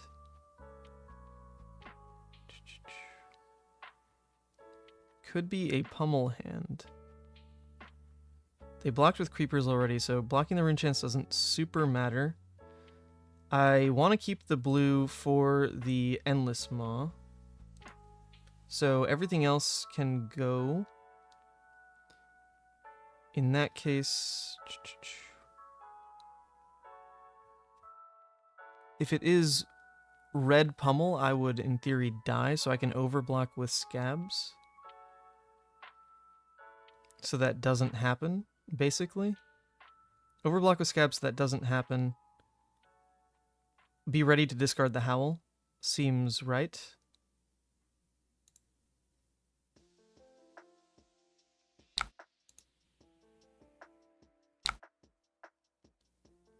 Or actually, I can just overblock entirely. I can block Howl and Scabs, so it can't be pummel. Right? I can just do this, so it can't be pummel. Correct? Correct? Everyone okay with this? Everyone okay with this? They can't cheese in anything else. They can't red pummel me, so I think I'm fine here, and I'm, in theory, keeping them on a 2-block. If this is a... Oh, that's not true. The pummel would be an Arsenal, so... Okay, okay. Oh, they died of blood debt. Oh, they died of blood debt. Okay, okay. Who cares? Who cares then? All right. All the smart thinking, all the hedging of pummel, yada yada, it didn't matter. They will die to blood debt now. Okay, pretty cool game. Pretty cool game. Pretty cool game.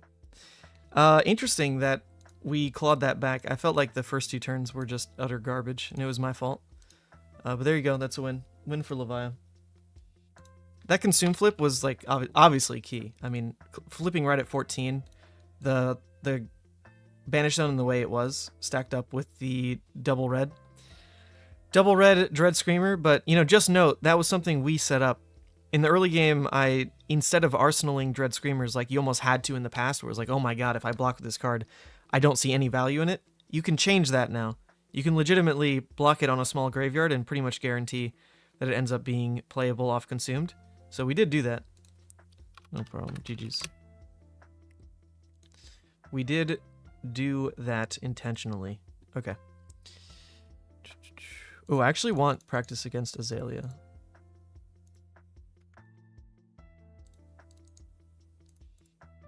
Oh, come on. Be an Azalea. Be an Azalea. It's not. Okay, Briar comes down obviously a lot to just the draw. Just the draw. But we should feel pretty okay otherwise. Good luck, have fun. Oh, actually, it should be Grasp of Darkness. I don't think I'm rolling anymore in this matchup. I tried it. I didn't like it. Okay, gamblers. Sure. So we can get some graveyard fill going. Arsenal the Endless Maw, which feels pretty good. So that's that. Easy enough. Easy enough. A Briar going second can definitely abuse this a little bit with Scar for Scar, but it looks like they're not doing that, which is fine. It's fine by me. They could have leaked 2 to turn on Scars. So our hand can play back with the Endless Maw and then Arsenal Mark, which is not the strongest thing in the world, but... Okay, they're revealing a blue. I like that. I don't mind. I'm not going to block, I don't think.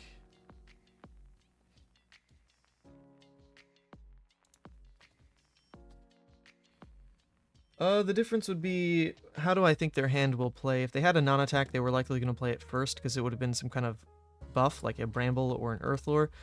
So this hand might just be a little stuck. If it does end up just being like pitch into Grasp Rosetta. That's pretty funny. They don't want to burn another Rabble, obviously. They can't burn a Scar because it won't work. So I can see their hand being a little stuck, actually. So I do want to block. I do want to block.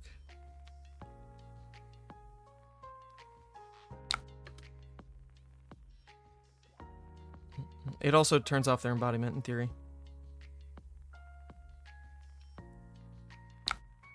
Okay. Coming in for the E-Strike, then. So we miss 1 block value. Not the biggest deal. Not the biggest deal. We're going to do this. Take 1 more damage than we could have. And then just Endless Maw, Arsenal the Mark. Seems fine.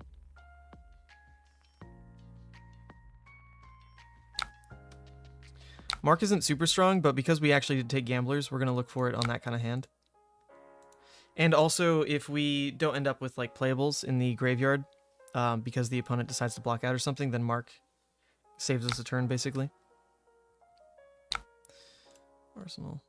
Okay, yeah, so now this is the kind of Mark hand that we'll try to keep a blue in the Graveling. Arsenal the... Well, actually, no, we have the Art of War, so we can kind of force this hand. Depends what happens here.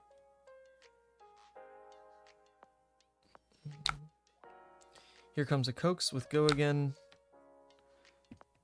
They're probably going to say Quicken every time. I don't actually mind if they say Quicken, because that makes the Mark of the Beast Graveling hand work. Lets me Arsenal the Art of War and still block with a blue. So I think I'm okay with that. We're going to let it happen.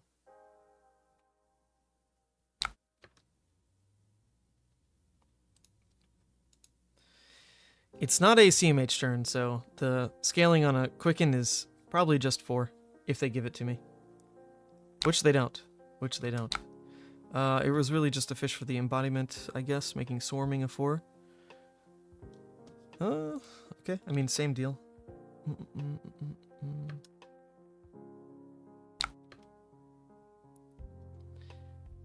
And now a Censor. Ooh, okay, so that's the end of their turn, just attacking with a Censor. You know, I kind of just want to force this to be an Art of War hand then. Or if I have faith that Scabs will hit, it is a lot better for me to just play it this way. Block with the blue. Scabs will hit, and I can 3-card 12, which is basically the rate that Briar plays at, right? So, like, I want to match that rate. And then Arsenal the Art of War. I'd have to have faith in Scabs. I think I do. I think I do have faith in Scabs. So we want to block with the Dread because I want more Blood Debt just for the possibility of Doomsday. So let's get this in Graveyard. Let's see what they say.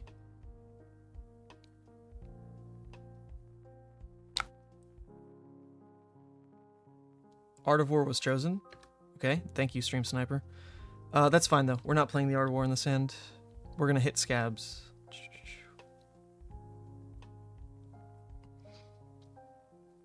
We're going to hit Scabs. I'm probably even going to break Gamblers on this. And it didn't work. Okay, in that case, we do this. Much worse play. Still frees up Arsenal without being card inefficient.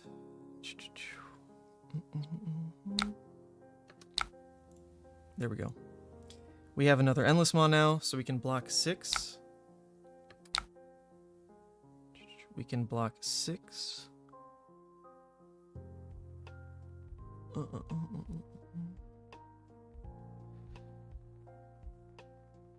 Which we don't need to do on the Scar here. Because we want to turn off a second Scar, basically. If we block with this one, then the second Scar would still be live. So we'll take this. This can happen. Lightning Surge and Arsenal. This one we can block.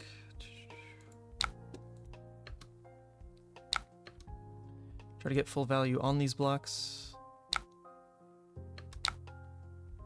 A Coax without Go Again is likely a Snaps play. Starts to get a little awkward. Starts to get a little awkward. So at this point, I actually can't use the Quicken if they say Quicken, but they could. There's a world where they hit, they say Quicken, Snaps, drop another 0-for-4 Tunic, and then Rosetta. So Quicken's got pretty decent payoff on their end. I can't use it, though, in this hand. The graveyard is in a terrible state, though. Terrible state. For me to have to block with this. So maybe I just let it be a Quicken. That way I don't need to block with this, and I can at least turn it into a Claw Swing, I guess.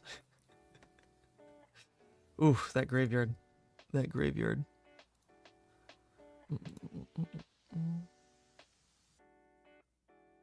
They could also say draw a card.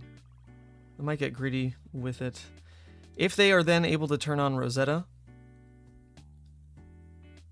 I would in theory go to 16 no matter what else I try to prevent. Or rather, 14. And that would be my flip. If this turn ends up turning on Rosetta, which they haven't played a non-attack yet.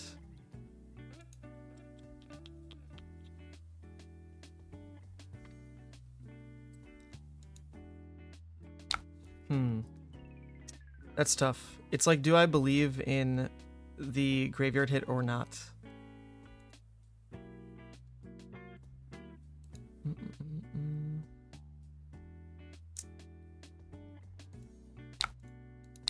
I think we're gonna go this way. This route.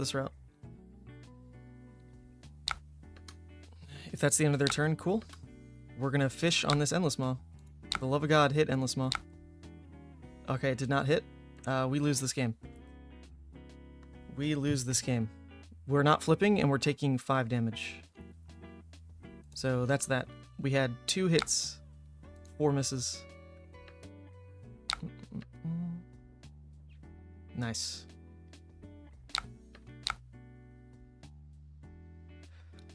If we try to just block with the Husk, the Marauders, return Swing Big into a flip, is that a winnable game? They did block with the CMH, so they don't have an Earth Blue, most likely. I think I've got to just protect the flip this turn. The problem is if Rosetta turns on at all, I die. So I have to take 0 damage and turn off Rosetta for this play to work. That seems very unlikely, doesn't it? Doesn't it? But it's what we've got to start to do, at least. I can't take even 1 damage. Otherwise, just the rune chant will knock me out of being able to flip.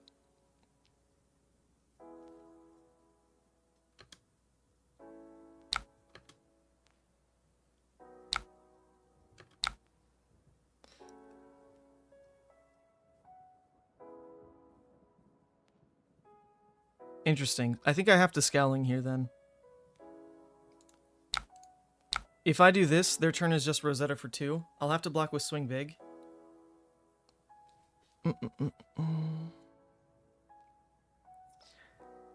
Yeah, if I do this, their turn literally ends at Tunic for Rosetta and they're card inefficient. I can then just block the Rosetta with Swing Big, return Mandible Claw into the flip. That's pretty much all I've got. So I've got to try. Oh, Lightning Surge. Okay. Well, that eats Husk now, then.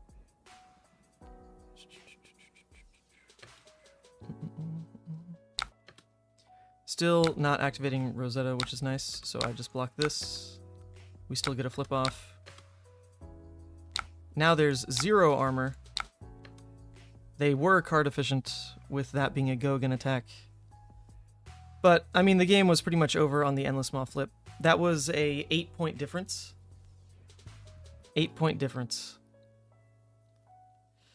Because I took 5, and I dealt 3 less. So on a random banish in the graveyard, I swung 8 points in my opponent's favor, and they didn't do anything. They literally just sat there, and I gave them 8 points of value. So I don't think you can ever win that against Briar. 8 points is a lot to give up.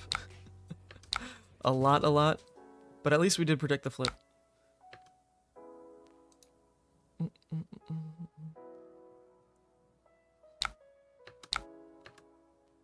Okay. Well, seems like a maybe weaker turn from them, which is nice. Playing an Exude with Go again. Well, I've got not the strongest cards in Blood Debt. Not the strongest.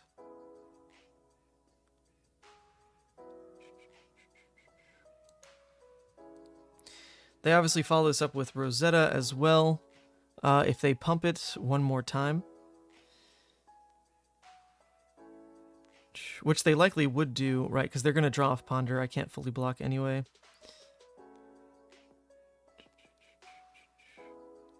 Actually, is there a world where I do the Art of War? I'm blocking with Swing Big, so I'll be able to Art of War on top of even if they pump it. And then that could deny the Ponder. That might do something. I mean, either way, this block is always happening. Let's see what they do. So it would be Art of War, pitch Art of War, say Banish and +1. That would leave me with a new 2 cards to play with. It would also deny the Exude hit. And I, in theory, can just play a 1-card hand of dropping the Mark of the Beast. I think that's actually okay.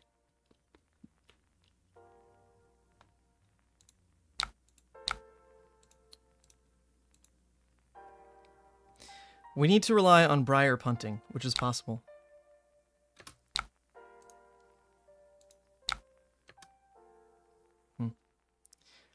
Alright, no blue, so we can't make this, like, you know, pull Dread into Slithering.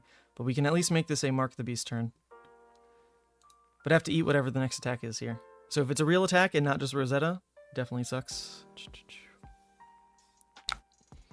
It's a Snatch. Wow. We are getting so insanely punished. This is not an attack, so it doesn't block 4. This is not an attack, so it does not block 4. Alright, too many things are just spiraling this game. The 8-point swing into the opponent having really kind of like best case here is not very winnable, is it?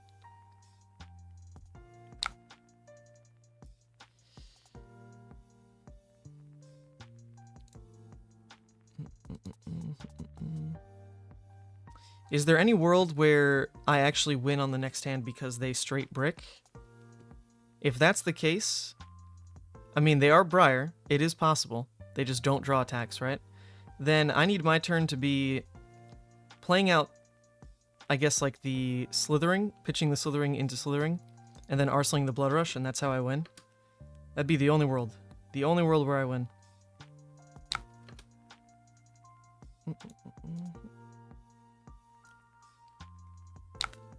Okay, slithering for slithering. They did play a lot of zeros so far, but there's more in the deck, you know? There's more in the deck. Alright, doesn't look like a brick turn. They are showing Channel Mount Heroic, starting with Force of Nature. Fantastic opponent. You are drawing cards, aren't you? You're doing a great job drawing cards, and these cards don't block. So that's it. Good game. Yeah, 8-point swing is way too much to come back from. Plus the gamblers not hitting was really tough. I mean, we know we're not really rolling much in this matchup, but like that's where it needed to be the 3-card 12. So if you figure we lost in total 14 points of value from random effects, that is 14 literally on the board. We lost 14 points of value from random effects, and they are at 14. That's crazy. Yeah, we can rematch though. Okay, we got early graveyard fill. This is fine. Even into the Boneyard and Arsenal. Puts it at 1-1. Alright, they're once again not playing for Scar for Scar. That is very odd to me. And we're leading into a Blood Rush turn. Alright, maybe this is a playable game. Maybe this is a playable game.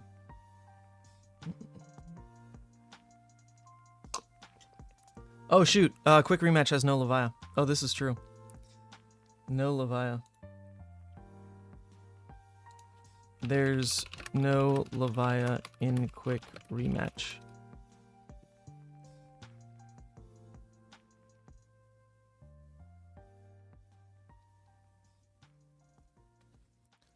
We can still play it out.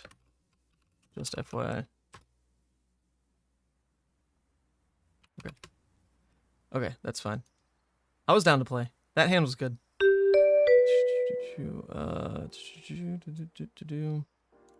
I think same deal. I'm not going to go for the gamblers against the Briar. We need to block.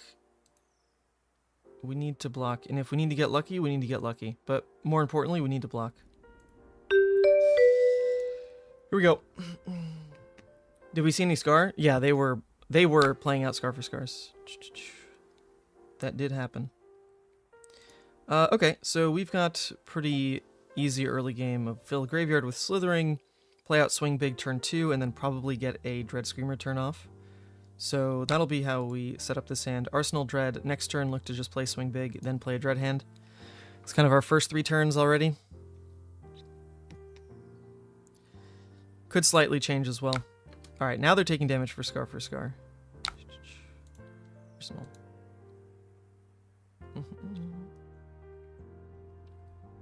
Okay, okay, starting with a CMH as well. Good job, opponent. Dropping a Coax. Well, obviously I'm going to block this. My turn is still the swing big play. Not too bad. I mean, they're using a CMH here with no Arsenal. No going into their turn with an embodiment. I feel like they should have just Arsenaled the Coax and pass. Like, right, what was dropping it doing? I guess it was demanding blocks, but like it's early game. I'm always going to block.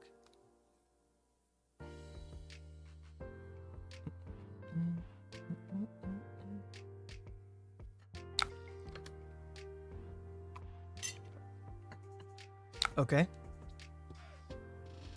Little awkward, but we'll make it playable. So they're going to snaps this every time. I wonder if I just Scowling right now. It's not like my hand is nuts, though. My hand is just going to be Art of War, say...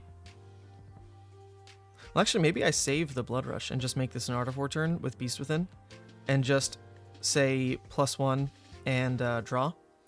And then I can have my turn be Screamer into an attack. Arsenal the Blood Rush. I don't need to do the Art of War pitching here, saying like +1 go again, and then Blood Rush, but that's not terrible, is it? I'm guaranteed drawing another card with the Beast Within.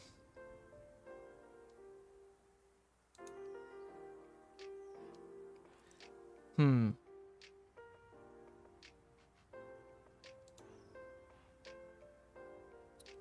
think I'm gonna try to greed and keep this whole hand. So for that, I wonder if scowling here is good enough, right? Like their hand doesn't look fantastic, so they're gonna snapdragons, but like then what does their turn do? Right? Like are they looking for a swarming and that's maybe it?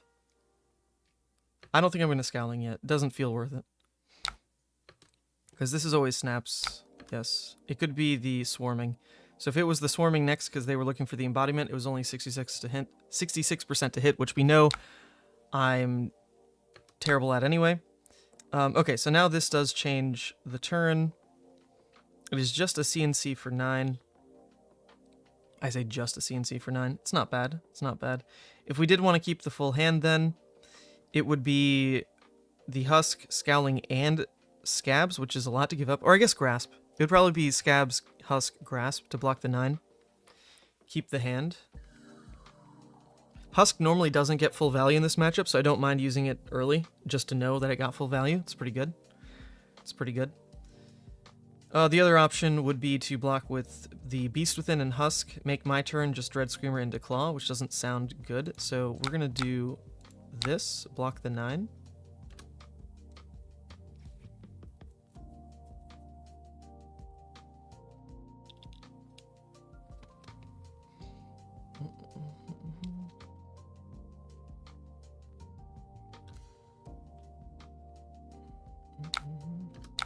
Okay.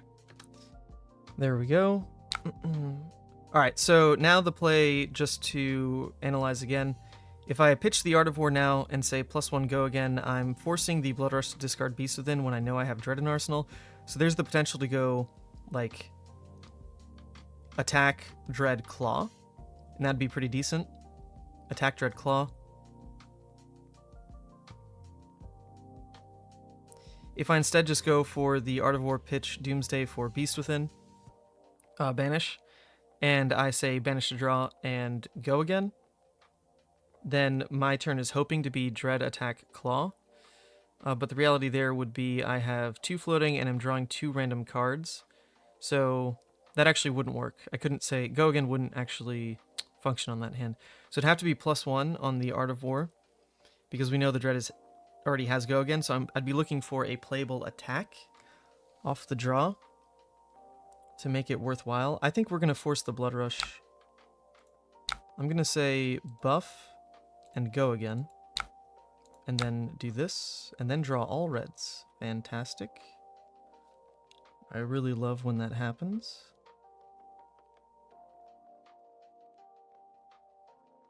We can't show more pitching reds yet. It's too debilitating.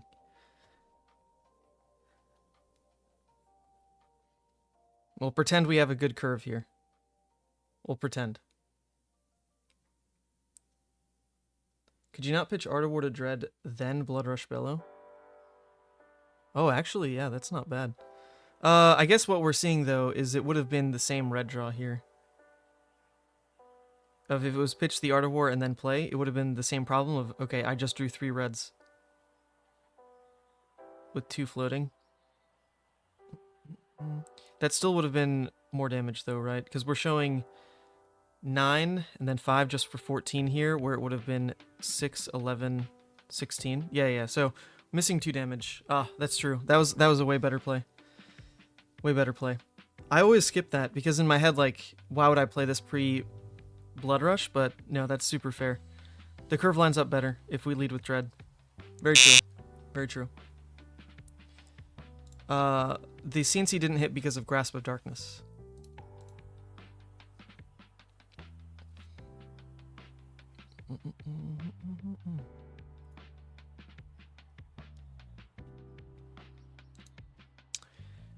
Yeah, so it would have been pitch Art of War for Dread. That's no floating at that point. But then pitch Doomsday for Blood Rush. 2 floating, we draw the reds. And then we could go Claw, Claw, Arsenal. Oh man, yeah, it would have been a lot better. A lot better. Because there would have been the 2 floating on that pitch. Pitch 2 reds in, Arsenal the Endless Maw. Whew, Lord. So much better. But our opponent's taking a slow turn, which is nice. They probably think that our turn's a lot better than it is.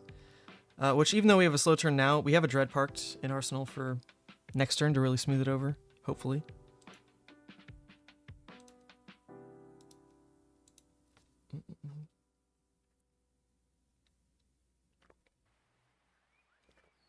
Honestly, my assumption was just I'm not going to draw all reds, but in counting what happens if I draw all reds, the dread play is always better. I was looking for more of a ceiling out of this turn. Not the case.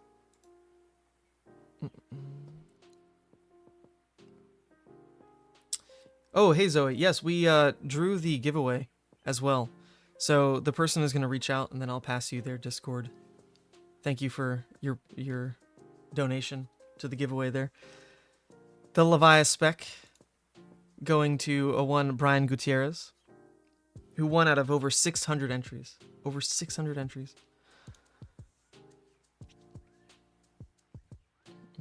I'm surprised they're not trying to keep the E-Strike for at least a 2-card 7. It's not bad. But committing it early means they either have another one or they're going for like a 1-card 4 is their idea.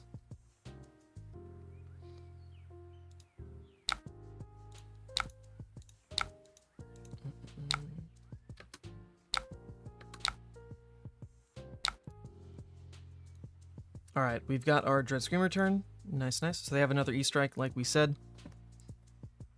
This is fine. We're going to take the 3-card 13, Arsenal the Slithering, pretty much every day, every day. Slithering in Arsenal is better into the, into the Blood Rush turns, especially if you want to flip on a Blood Rush turn. It's pretty good. So, yep, we can do this. We can take 4. We can slam our 13.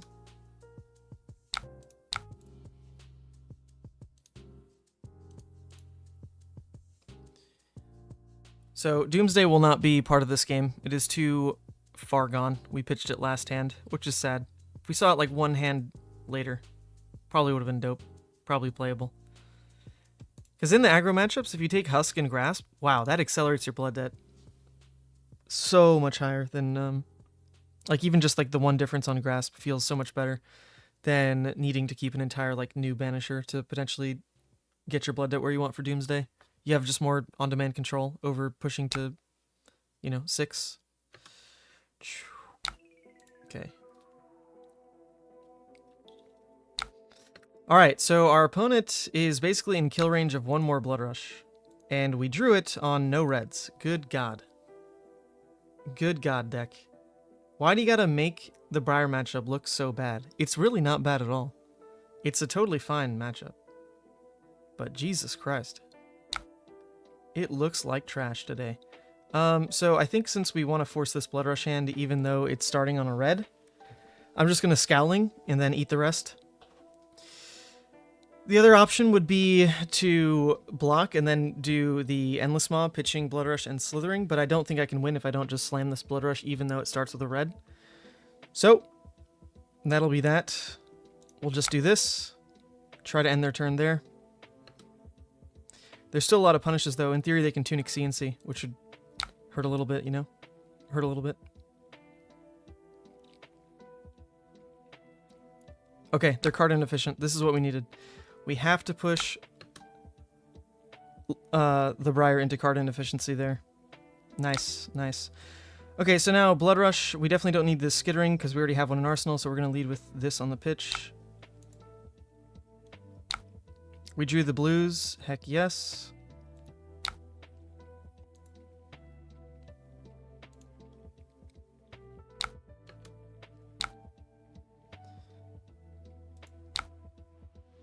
Actually, this is... Oh my god, I almost want to roll Scabs here. Oh my god, I want to roll Scabs here. Because it's either Claw into Slithering and then just take 5. Unfortunately, be at 14 and just not flip this game, but Arsenal Endless, which is really strong. That's option number 1. Option number 2 is just Endless Maw here. Option number 3 is Scabskins for the Endless Maw and Slithering. Pat would do it. Pat would do it, Oh my god, I just don't want to punt a stupid-ass game that is very winnable, So if we figure we swing Claw, and then the Slithering, what's the chance they actually keep a blue to grasp Rosetta. I feel like they don't do that. Oh my god, I'm gonna roll a 1, you animals. I'm gonna roll a 1. You freaking animals. You freaking animals. I know it's happening. Jesus. Fine, I'll do it. I'll do it. Pat Wood, he's in the chat. So let's click the button. Let's click the button. And we're gonna roll a 1. Jesus. You people. Pat says it's gonna roll a 5. Okay, it rolled a 3. So then we go back to, I think the slithering plan, and just park the endless in Arsenal. This is totally fine. Who knows if they even keep a blue, right? Maybe they're not tracking that.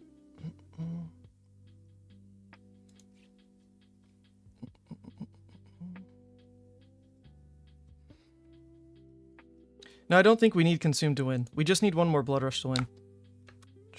Or not even a Blood Rush. An Art of War would do it as well. Or Convulsions, potentially. So it depends here. Yeah, so they can Tunic for Rosetta.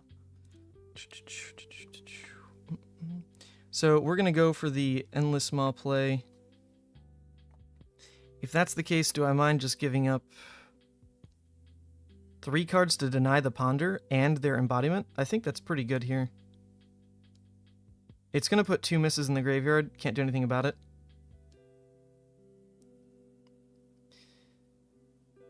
But denying Ponder, denying their embodiment, and then swinging back 9 should pull some weight. We'll do this.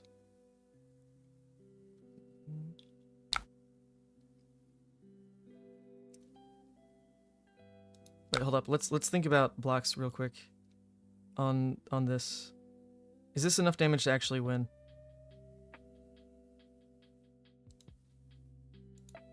Yeah, hold up. Someone in chat said barraging, convulsions, endless. Is that actually enough damage to win? I didn't even count that. But it would be 10, 12, dominate. They have 2 block left. If I let this hit, they could block 4 from hand. So they could block 6, in theory. And I'll be coming in for 12. Yeah, so it would kill him. No. Yeah, no, that would kill them. You're right. Alright, so we say no blocks on this. Unless they draw into a Sigil of Suffering. That will win the game. That will win the game. 4, 5, 6, coming in for 12. Okay, cool, we got it. I gotta count. Okay, here we go. Okay, that hit. We'll do this. Okay, now that hit, so it's 12 dominant. Boom. Oh, come on. GG's. Alright. Unless... Is that a Sigil or what? No, it's not. Good game, they say. Oh! No, I can't do a... okay, I can do a normal rematch, not a quick rematch. Yes, normal rematch is fine. Just make sure...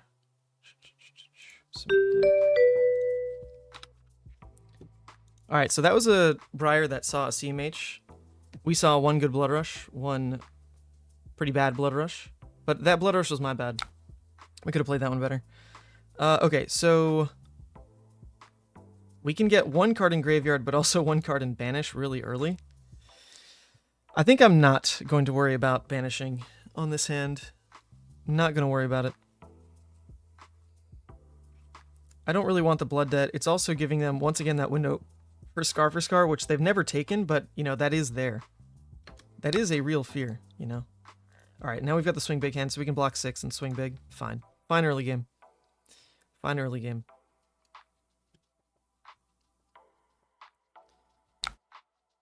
Okay, well, obviously they're starting with their good cards. Obviously.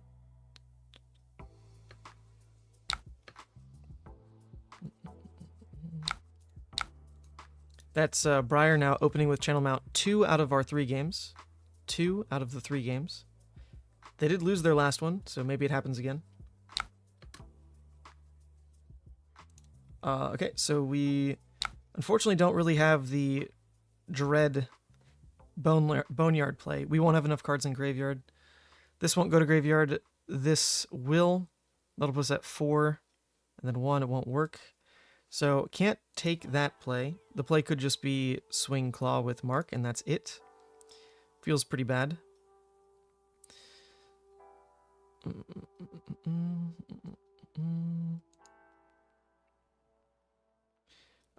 We are going to let this one hit to turn off the other scar. What we could do right now, though, is also block with Scowling. That still turns off the next scar. And potentially punts this hand a little bit. But it's a little early to let them know that I am going to Scowl. I think if I Scowl, it'll be on the next attack. So let's see.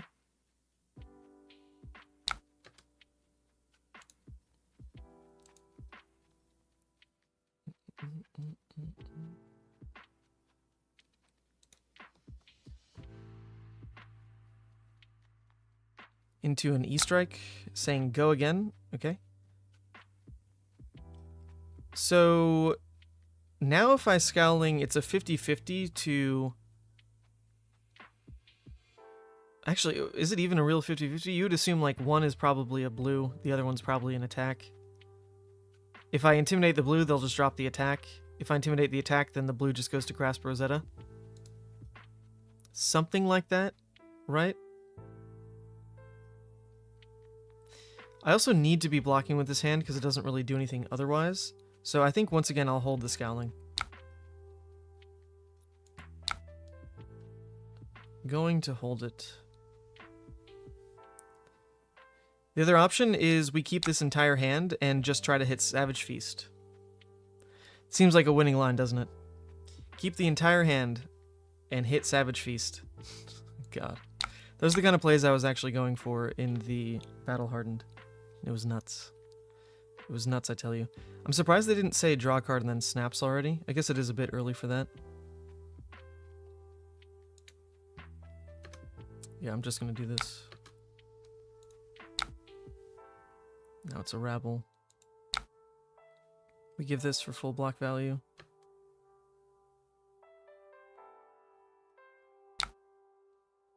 Actually, maybe I block with Scowling now because it guarantees... Wait, hold up, sorry.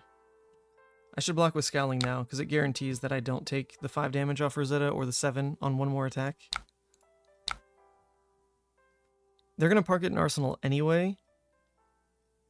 But my hope here is that it's a blue because they did just reveal Premeditate on top.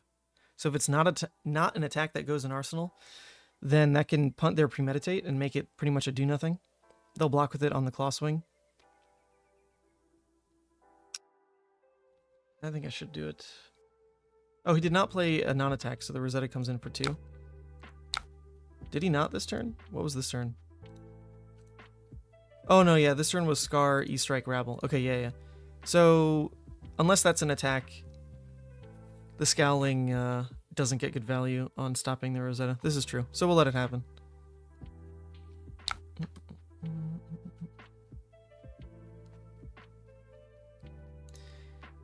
He now knows he's drawing a pre-med, so if it's an attack, maybe there's an argument to just keep it in Arsenal anyway, rather than end the turn with it. We'll see, we'll see.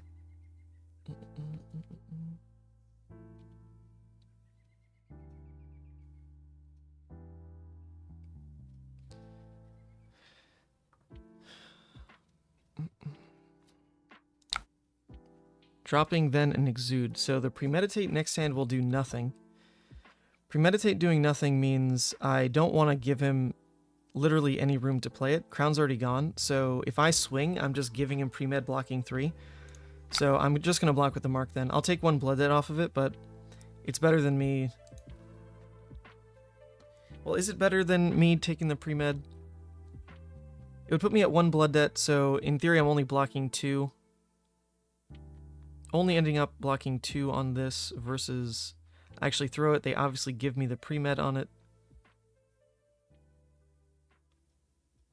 They can also just burn Premeditate for a Lightning embodiment, so actually it is a little bit worth more, I think, to just get it out of hand, I would assume.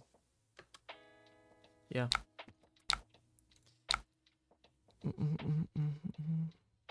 Down to 18 already. This is wonderful. I wish I could just start the game with a Blood Rush. It'd be nice. We're not all Briar players, though, are we?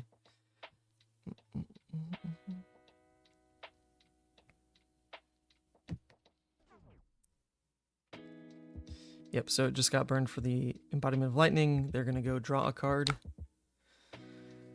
They're going to draw a card, and I'm going to look at my fair hand of a 3-card 12 and cry a little bit. Obviously now I do have to start caring about blocking. It's very unlikely Carry Nusk ever blocks the full 6, so I think we can give it here on the 5 since that point in the game is really coming up.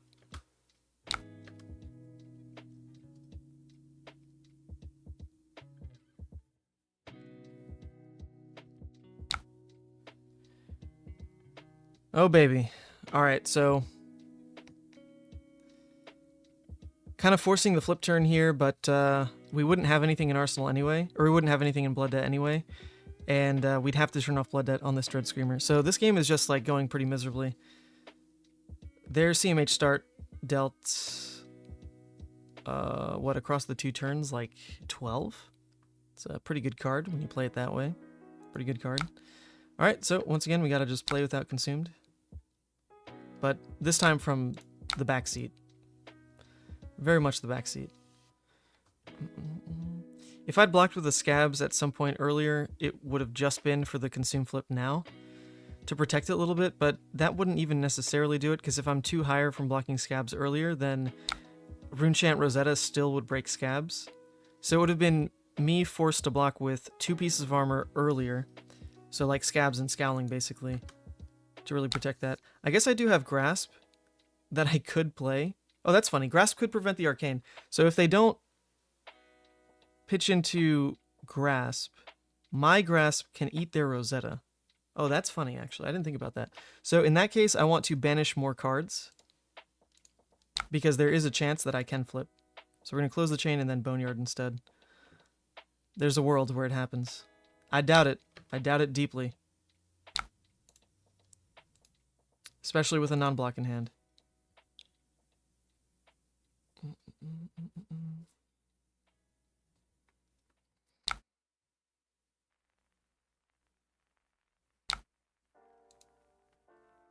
Yes, you can undo that.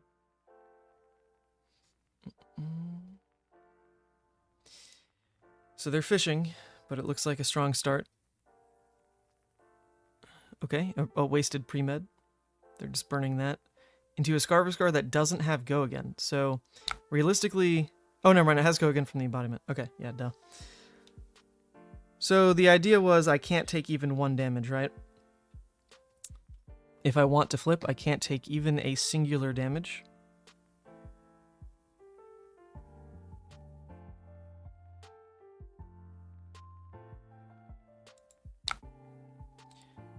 So now, since I'm actually trying to flip, we're going to do the Scowling in the off chance that this could be an attack they snap into.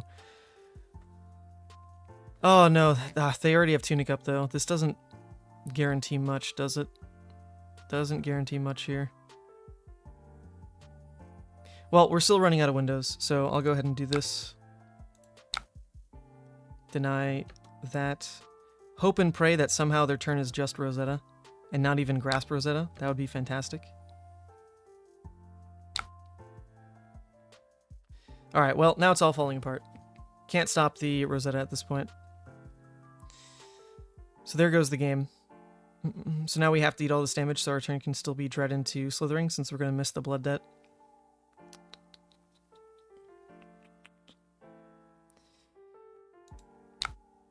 Giving equipment here does at least stop their Ponder, but that doesn't matter, right? Because they're going to get a card back anyway.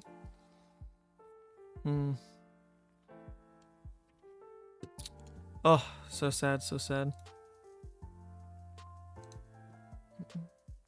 Yeah, no way into the game. We're running out of the windows to even draw Blood Rush, right? Like, that's the problem with the aggro matchups. Is you've got to just kind of draw it, and it's only turn 5, so the window's gone. Window is gone. Even so, if we assume we want to play like another turn cycle, potentially blocking with these Scabs gives us the 1 block into the next turn, which might be some kind of potential pivot, but it's no... Oh man, that's just so unlikely. Still kind of have to do it though, because we want to end the game without having wasted Scabs block.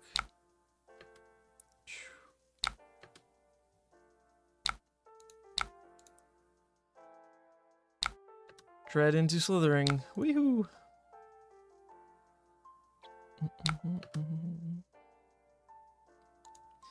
Alright, joke's on me. This hand wouldn't turn off Blooded anyway.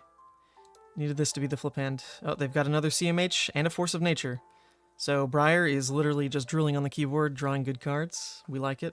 We like it. So it is over. It is over at this point.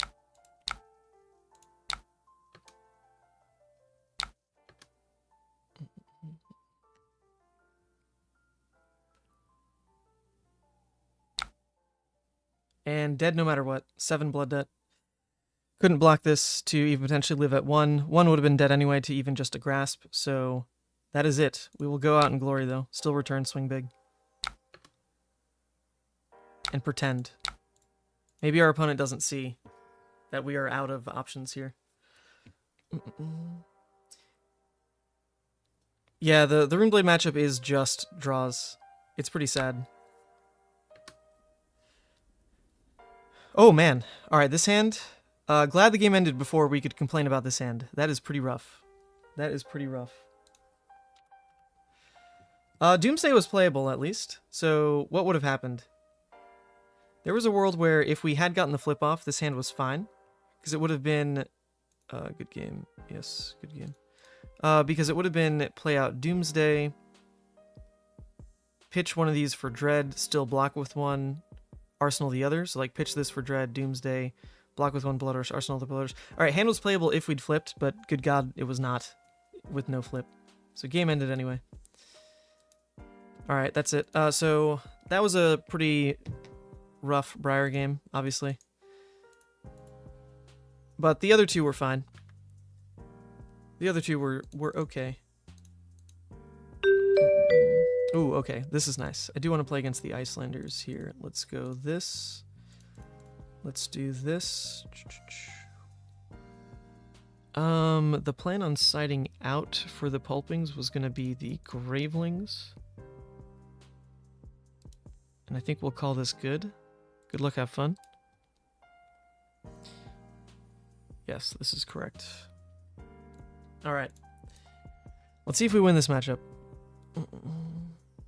I normally feel pretty good in Iyslander, but there is the 50-50 made of is it Arcane or is it Bullander? Obviously, we're betting we're betting full Arcane Iyslander with the Tunic, and they do show an encase. Sure. So let's go ahead. Our play is probably just like drop the Beast within Arsenal Graveling, which is not super strong.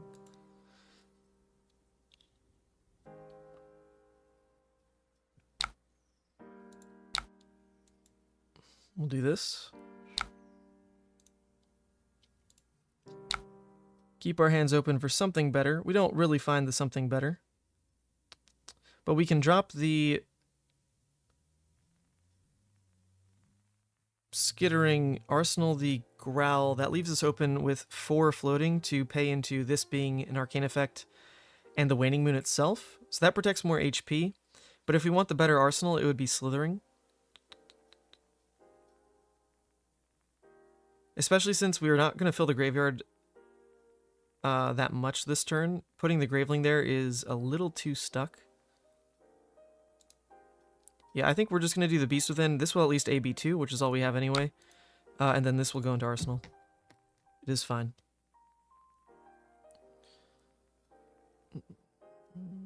Oh, I've been wondering if it's worth including some cards that dig for Blood Rush, as in Blood Tribute.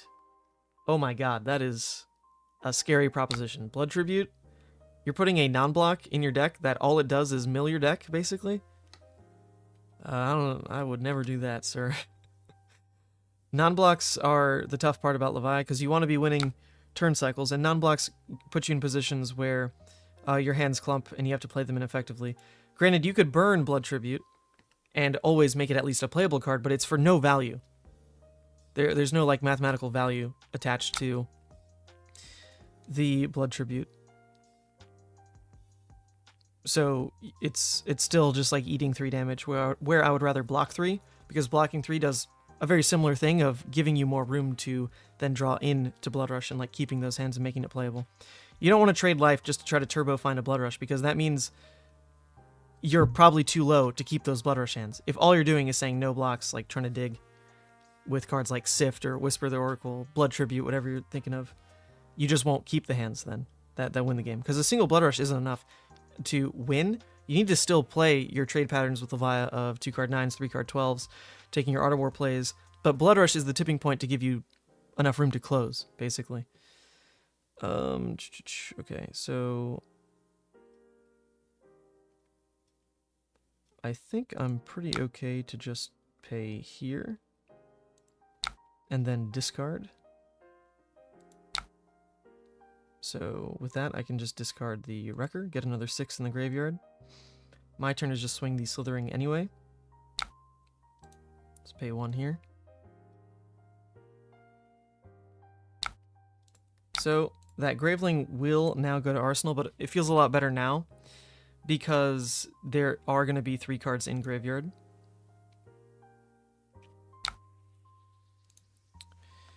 So the Graveling, if I find a Dread play, is now live, compared to it wasn't in the early game. Alright.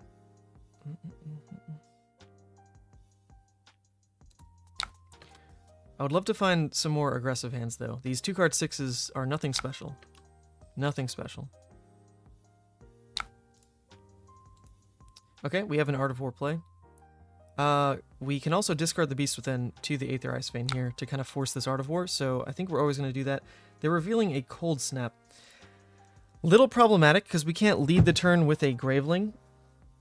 The Graveling has to be played later after the Art of War, so we're basically looking at this as being a trapped Arsenal card this next turn. I still think we're going to go for the Art of War and just see what happens there. There's a world where, for some reason, they don't play the Cold Snap, right?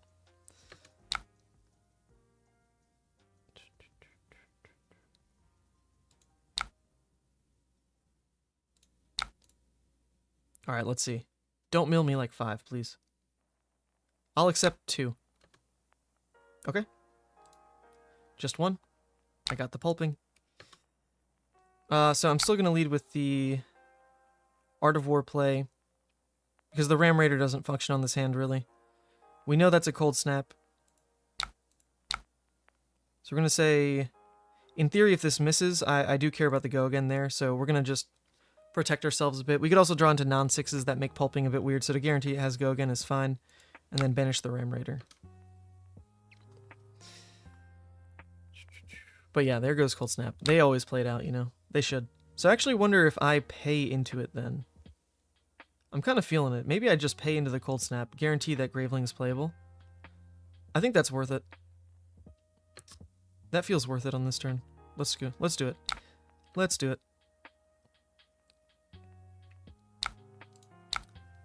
Sure. We don't know what it does to the cost curve, because obviously Art of War still has some random banishes attached to it. Blood Rush. Interesting. So we've got room now to pay the Tunic to break the Frostbite, give us the 1 floating for then the Blood Rush, and we can just launch the Blood Rush. That looks pretty good for this hand, I think. Other option being I'm playing the Pulping by pitching the Blood Rush, and then I'm playing out the Graveling and arsenaling a card. The problem is I think you really need to play your Blood Rushes to win this matchup, so we're going to do it. Use the Tunic, play the Blood Rush, hope to draw some blues. We did draw a blue.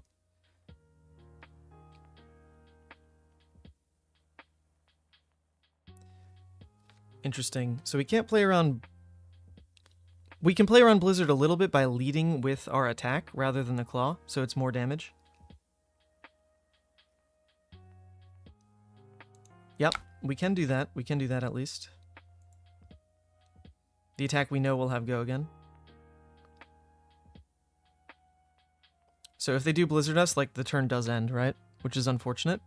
But at least we can get more damage out of the way now before that happens. They also didn't pitch a blue for the Waning Moon to really smack us this turn, so we're just trying to land as much damage as possible. Okay, so now I can Pulping, because in theory if I draw a yellow, I'll be able to follow with Claw rather than do nothing. So it's a bit of a risk, but still one I'm willing to take here. Let's see it. Okay. It got dominated at least, but I think they were always going to put a card in Arsenal, so Who really cares? This then goes to the arsenal. We have 10 cards in graveyard. We don't have to worry about graveyard fill anymore for the matchup. We can now lead with a Dread Screamer, hopefully into Boneyard. Of course, one... Actually, that's not true. We shouldn't do that, because one resource messes that up. Or one Frostbite, rather. So I think the better play is I just Endless Maw.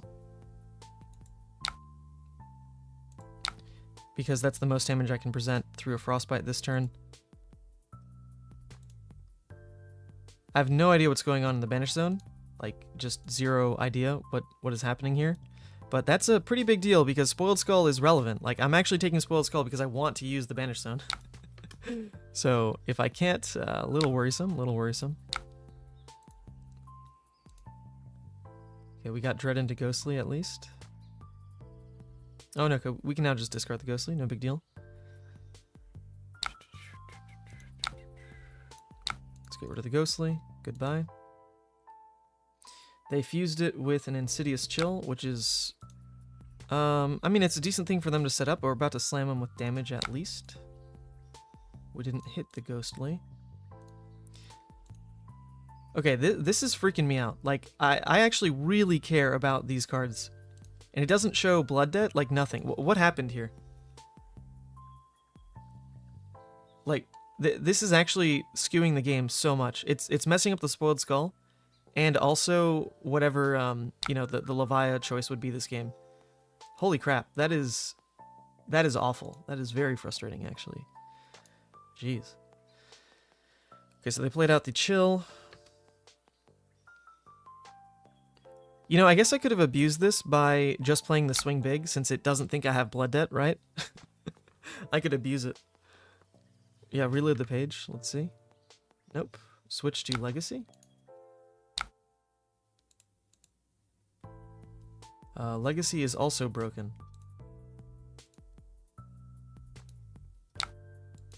Well, that really sucks. Yeah, if I wanted to abuse the bug, I could have just played Swing Big, I guess, but we're not here for that. It's fine. The Frostbite interrupts it. I'm not going to pitch 2 in for just a Claw. So let's just Arsenal the Dread Screamer and move on. Whatever happened during the discard of Beast Within? Was it Beast Within? I thought it was the Beast Within banished the Pulping, and that's where it freaked out, because it like duplicated the Pulping. So it's either on like the Beast Within half or the Pulping half, but something there broke. Because the Beast Within banished the Pulping went to hand, but then like this Pulping stayed. And ever since it has broken the rest. Like something between the two. Something between the two.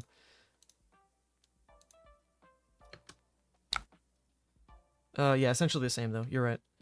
Essentially the same.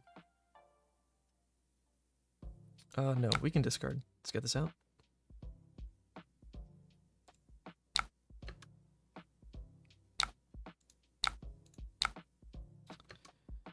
I mean, at least it's tracking what gets go again. They're playing another Insidious Chill. Interesting. Interesting. Pitching a CLF for it? I mean, I'd rather play into Chills than a CLF, honestly.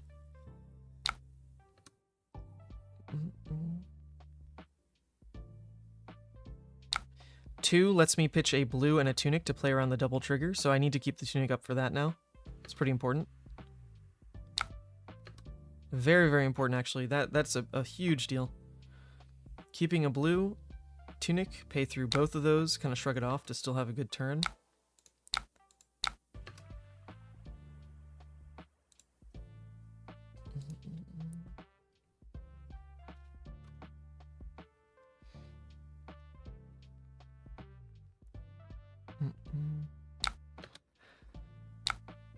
Okay, I mean, we're sitting in a pretty good position. The question would just be, like, what does our blood debt look like, which we just don't know. I have no idea what my blood debt looks like.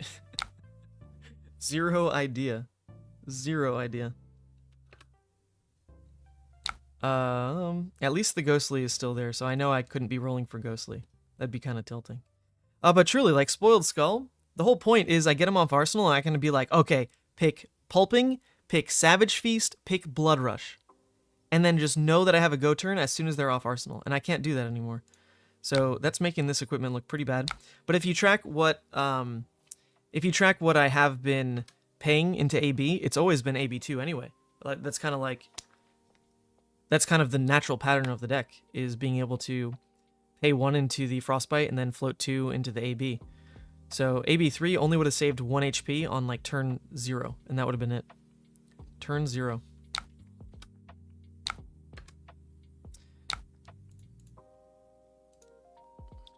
Okay, there comes a CLF. And a tunic for probably a moon, right? Would be the idea. Winning moon. Okay, so here's the sad part. Very, very sad part. Actually, it's not sad. It's not sad. I can just soul harvest, right? Or no, I only have 5 cards. Ooh, I can't soul harvest. That's a problem. So this would be my flip turn. If I had redeemed, then I would flip. Or not redeemed. If I had consumed, then this would likely be the turn I flip. But I can't really control that now, can I? Because the problem with leading with an Artivore pitching the blue is... if this is a blue Aether Ice Vein, I pretty much just lose to that, right? It would cost me 2. I'd have 1 floating. I would say banish. I wouldn't even be able to respond with the Tunic plus blue to play around the double Insidious, because Tunic would cost me 1. So I would be tax the 2 cards and then just kind of like be done with the turn. So if I had consumed, I would probably still go for it, because this needs to be the fuse card. They could also go for the Stormstarter's play on it, but either way, I would flip. I wouldn't lose, I would flip. And actually, I don't think I'm taking any Blood Dead anyway, because it's not showing it. So this game is like pretty scuffed due to the bug. So let's just lead with the Art of War and see what happens.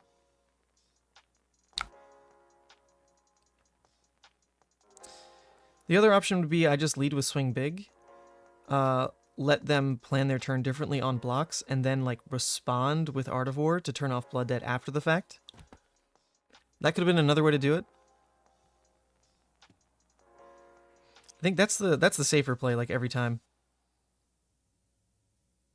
Yeah. I think in tournament I would do this.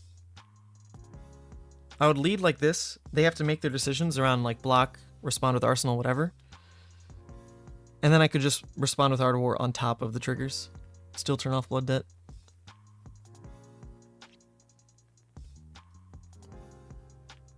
And I could even get the +1 off here, so they don't get the Quicken.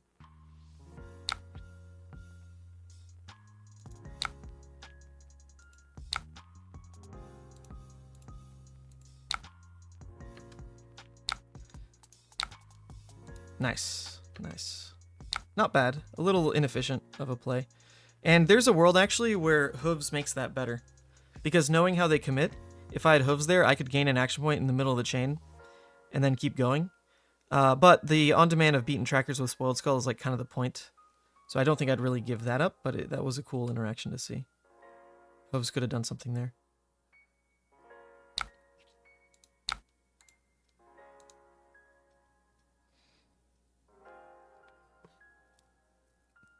Alright, so now this would be my flip turn, most likely. The channel is going to break, but the problem with it sticking right now is that this does cost me 2 cards. Because I can't Tunic into the Insidious right now. So yeah, this will cost me 2 cards, and then it will also give me, what, 3 Frostbites? That's pretty rough, isn't it? So this would be my Spoiled Skull turn, basically. So if this wasn't bugged out, this would be where I Spoiled Skull. They pushed, they're off Arsenal. CLF is broken, they're not on Tunic or anything. I would then, on this hand, I'd discard red, and then pay into Spoiled Skull, breaking the Frostbites, and then like still have a turn. Oh, is it not fused? Oh, what's happening here then? That's just for the Frostbites? Oh, shoot. Okay, well, that didn't... Oh, okay. Never mind. Wait, yeah, he just upfront pitched the cards. For whatever reason, I thought... Yeah. Okay, never mind. There's... Nothing to worry about that turn cycle, I guess. Never mind, never mind. Retract the statement. Retract it. Okay, so we can Dread Screamer then. And just lead pretty happily with this. Keep it going. I doubt they Storm Striders for a singular Frostbite, so we can Tunic and then Savage Feast. Just keep the pressure up. Yeah, refreshing the browser has not worked.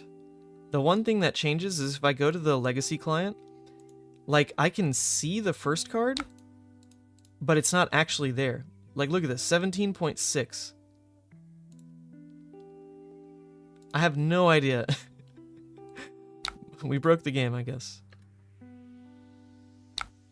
Alright, we're going to Tunic. We're going to Savage Feast. We're going to draw a horrible card for Arsenal. Holy moly. Well, yeah, that is a trash card for Arsenal. I don't think... Do I really want to park it there? It feels like we're going to have windows to play it out. But at the same time, keeping this in hand helps me play around the fact that they might like Storm Starters in an Insidious Chill. So I don't think I'm going to Arsenal. We'll just, we'll keep it.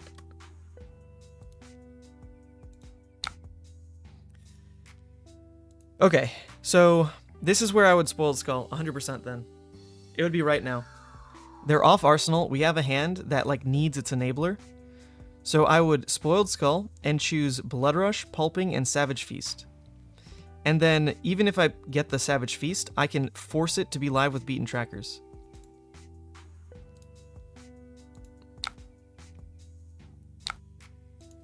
The Banished Zone is bugged. Do you see that, or is it just me?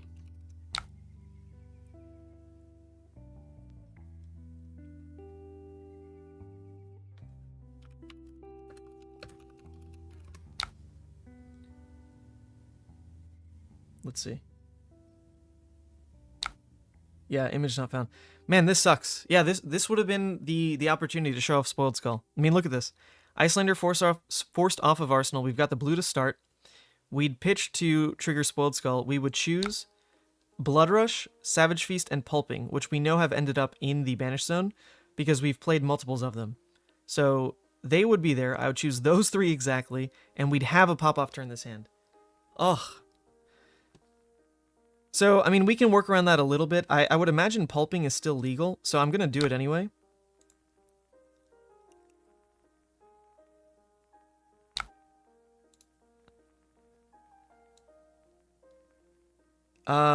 This feels like a little scummy. But I'm not going to punt the game by, like, clicking these cards we can't see. So we're just going to choose the Pulping because we know it's there. This lets me then play it.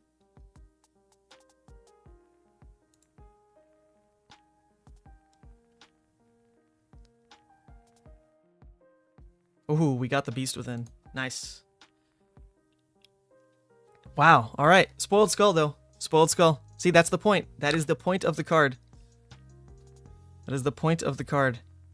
In theory, Pulping, Savage Feast, and Blood Rush are all like the same category of card, though, right? Because we're taking the Beaten Trackers. The Beaten would force the Savage Feast to do a similar thing. Blood Rush would, of course, be like the ceiling of it, but they're all similar in what they're pulling off, right? So in that vein, they already blocked with one card, right? So I doubt they can really go for like the Strider's pop-off. So I wonder if I just Blood Rush then. They're at 6. I think that makes sense. Because the cost gets paid. They'd have to like respond now. Oh my god, we're drawing all reds. Jesus Christ.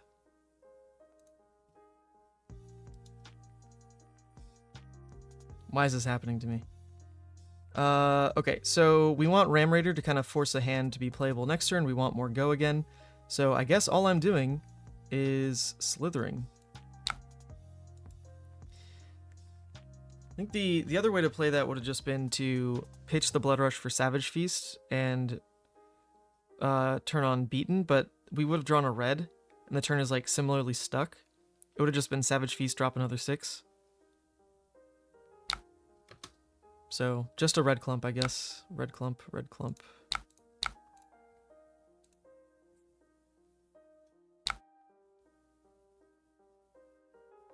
Well, this is our last blood rush. It's by no means like our last chance to win the game, though.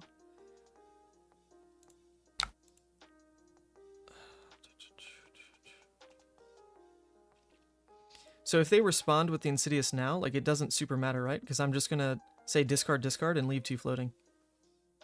This is actually, like, a really good window for me. Nope. So you can have this.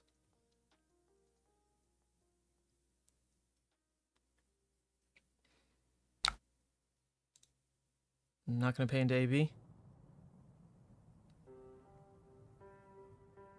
Oh, why is Spoiled Skull back? What is happening? Wait! It's supposed to be banished! Oh, this game is so bugged. This game is so bugged. Doomsday would also totally be playable, man! It would be totally playable on this hand. What is going on?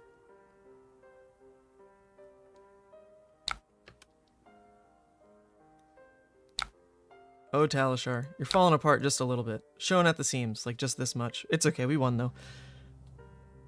Okay, GG's.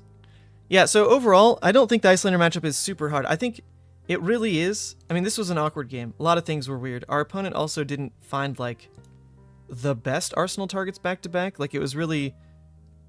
The one CLF was played from hand. They never dropped another one, like, from Arsenal. That can kind of be what stumps you. But other than that, like, you kind of ignore most of what they do. And you just slam them with your 3-card hands. Is, like, generally what you're supposed to do. And then you pitch into AB2 whenever you have the extra blue, when they're trying to throw a Frostbite in the middle of your turn. So you don't waste any pitch that way, because one goes into Frostbite, the other 2 go here. And then the moment you get them off of Arsenal, Spoiled Skull is... like, it's really your forcer. It turns any hand potentially live. Iyslander Pilot, also, I don't know. I can't gauge Iyslander Pilot's skill or anything. And there's a lot that they also just, like, don't get to read about the board, because this is a big deal. Like, looking at my banished, calculating what my blood that is supposed to be a big part of the matchup. And they couldn't do it. I couldn't do it. So not a great game for really exemplifying the matchup. But, like, that's the general idea, right? Like, that's what Spoiled Skull is supposed to do. That's how the hands are supposed to play. Yada yada. Yada yada. There you go. Paste. Alright, here's another one. Let's hope this one works. Let's hope this one works. I'm seriously just assuming that it's all Arcane Iyslander. I actually think I want the Howl over the Ghostly as well.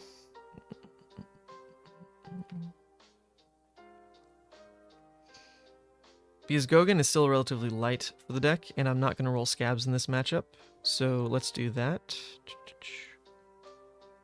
And call it good. Okay. Alright. Very weak cards for Arsenal here, which is pretty sad, pretty sad.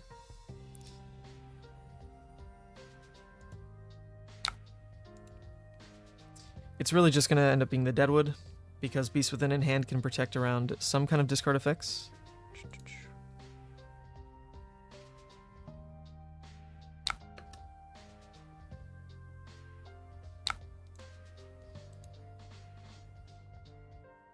Alright, our hand is likely just Return the Slither, play things a bit slow still. Return the Slither. Or we go hard. Or we discard this to Aether Icevein, draw blue, pop off.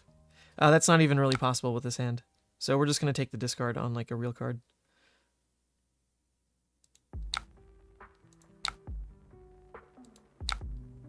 I want to discard, you know, in theory I want these discard targets. So we're going to put this in the discard pile. And then just return the Slithering. And that's it. There we go. I'm looking for the Savage Feast, the Pulping, and the Blood Rush to get banished. Remember, that's the plan here. They revealed a Frost Hex, which is not the most relevant for them to play out.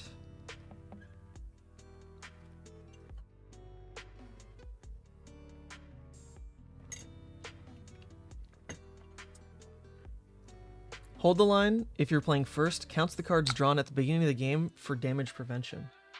Whoa. I think I have seen that before, actually. Yes. By game rules, that is not how it works, right? Are we clear on that? I guess I don't know. Oh, I'm taking a damage. Frost Hex value.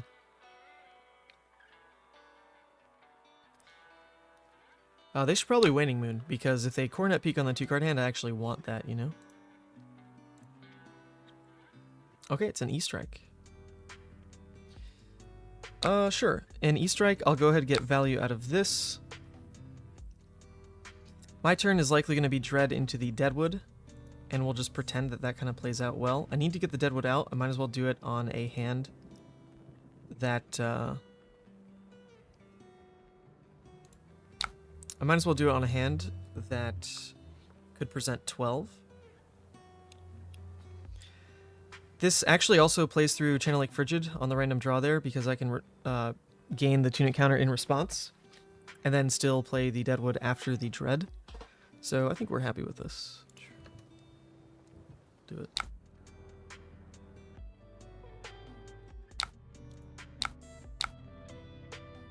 Alright, Savage Feast is still sitting pretty.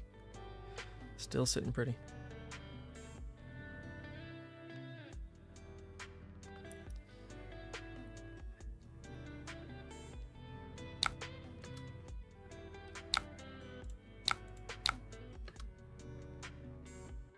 We milled... Okay, not a super relevant card. We don't want to see our go-agains that are a bit more relevant than Dread really go. Obviously, like the Art of War, Blood Rush. Blue Dread in Graveyard is fine for what we potentially might flip into. It's hard to know if you're flipping into Iyslander because they could always respond to Storm Striders to mess that part up. Oh, the all-red hand. The dreaded all reds, but you know what? We don't have Arsenal anyway, so I think I'm just going to take this, return the Swing Big, Arsenal, and Endless Maw. Seems pretty good. Basically missing 3 life. Just because we don't have a resource card here, but better now than later, right? How are you liking Ram Raider? Haven't seen much play. No, it's, I mean, it's not doing anything. I don't think I've actually gone out of my way to play it once, but the idea is, you know, at its worst, it's a 6 that blocks 3. At its best, it forces a 4-card hand live, and if you block with it, then it can at least end up in your banish zone for consumed. So I'm just trying to spam some games with it to see if it really carries its weight there. It's not doing anything though. Doesn't feel that impactful. Okay, so actually, interesting choice to. I mean, I'm obviously taking this damage, but the choice is then Arsenal the Endless Maw or the other Swing Big. With only 1 Blood Dead, I think I want the other Swing Big first.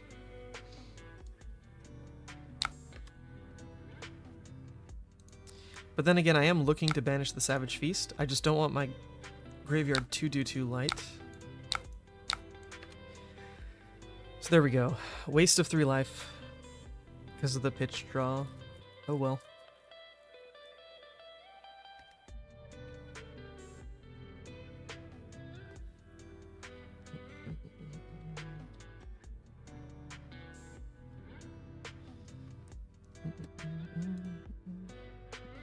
Okay, no, yeah, you probably wanted to do that before the attack.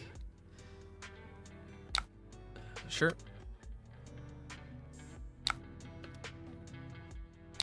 What is this gonna go to? Let's see it. A Sigil of Permafrost. Ooh, baby. Oh, they're on this build. Whoa, that's freaky. So we're gonna end up taking more damage than I thought. I figured we probably eat like 3 on this turn. It's probably gonna be 6 now because of the Frost Hex plus whatever the Arcane is. Ouch. Or maybe they're just using it as block. That could also be it. They're just blocking 8. Very possible as well. But they fused it, right? Yeah, with Aether Hail. Okay, they could be going for it.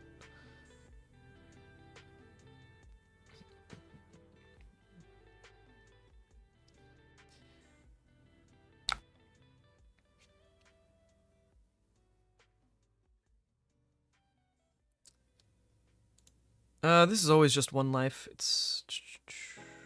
No, I guess it actually is more life now because, in theory, if I reduce the damage I take, then I get less frostbite. So this is 2 damage prevented in the finals, basically.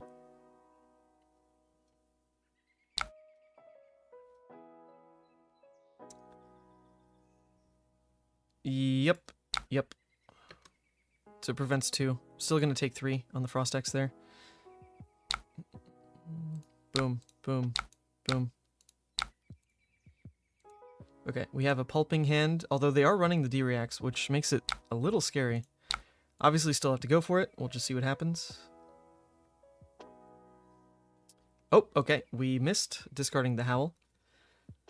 Not the worst. I do really like getting the Howl into the graveyard anyway. This will take 2 cards out of him, you would think. If it doesn't, then I guess I'm slamming them with Swing Big, which is cool. Okay, they're letting me do it.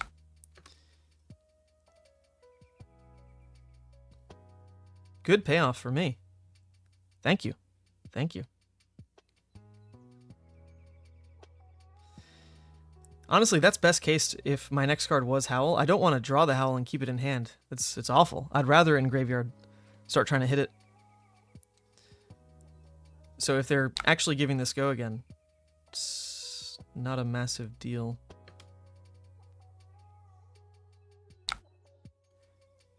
Does it stop my entire play though? I'd be taking 1.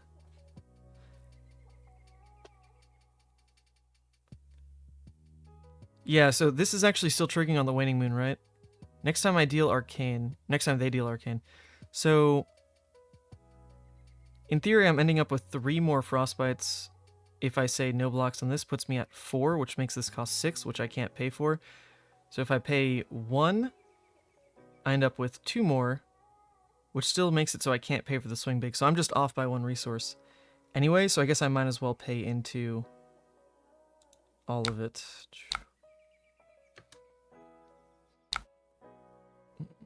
Yep, that's it. Alright, off by 1 blue to still punish this hand. Not a huge deal.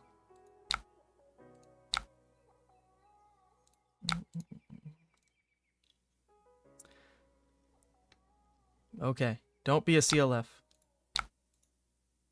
Cool, Blood Debt's off. One thing we don't have to worry about. It's just a Polar Blast. Cool, don't have to worry about that either.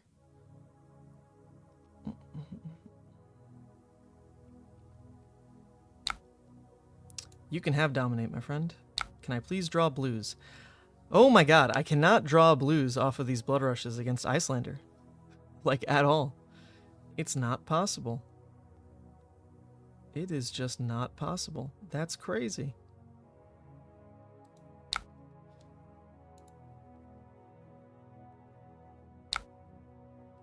Yes, yes, I will eat your arcane damage. It's unfortunate, but I'm not drawing resources to say anything else about it.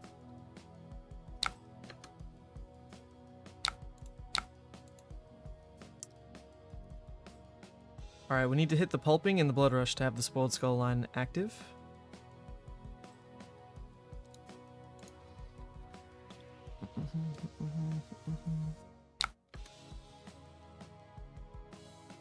Alright, there is a world where I can flip next turn, in theory. Going into the flip against Iyslander with, like, this much buffer is pretty much how you want it to be. The problem would be the Spoiled Skull won't get full value if I can't banish the Pulping and Blood Rush, which is unfortunate.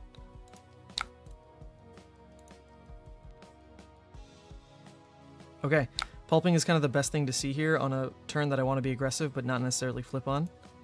So let's do this. Let's lead with it.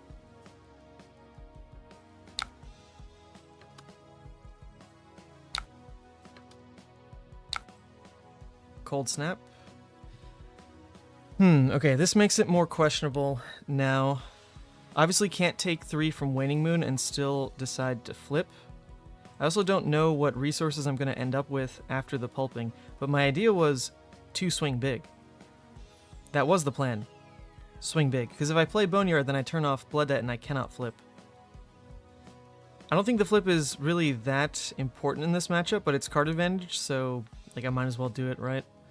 It is card advantage.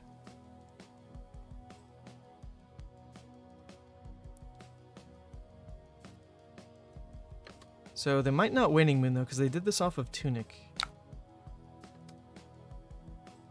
So I am going to pay. I really do want it to be swing big, you know? Alright, we got a blue. This is good. So now I can swing big. We can go for the flip. They could Storm Striders and mess it up. Like, they absolutely have that play open to them.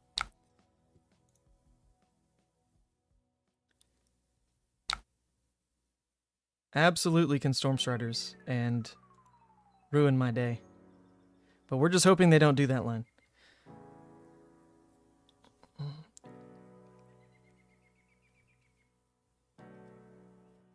Maybe they're not. Maybe they're not. I think this will be the first time I've ever flipped against Iyslander then. Most of the time, like, I just truly ignore it because they have so much control over your life threshold with Storm Striders that it's just, like, not really going to come up. But, hey, it came up. So let's see it. Blood Rush hand. Or not Blood Rush, Dread Screamer hand. Not bad. They've got 3. They had the Quicken, though, from all that time ago. They're saying 7. So the Go Again was wasted here. So they've already got the card that they want in Arsenal. Makes sense. They don't have Coronet Peak anymore to try to abuse that line. So what I want to do on my turn then is just Dread Screamer into Boneyard, like pretty much every time. Actually, that's not true. I've got the Shadowpede. So I want to Dread into Shadowpede on this hand.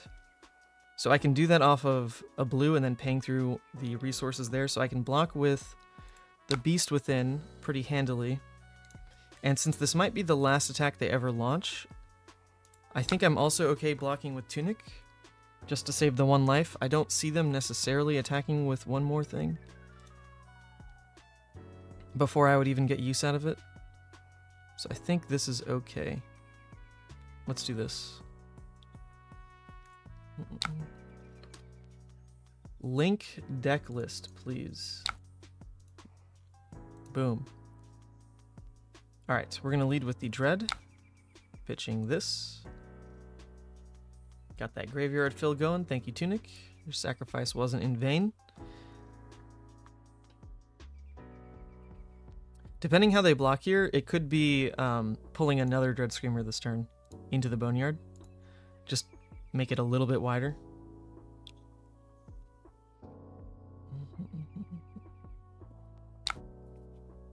They're saying no blocks. They want to see the rest of my... Okay, never mind. Sink, sink. They want to see the rest of my turn, eh?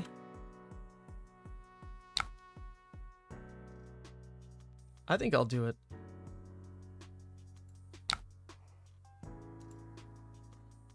We're going for it.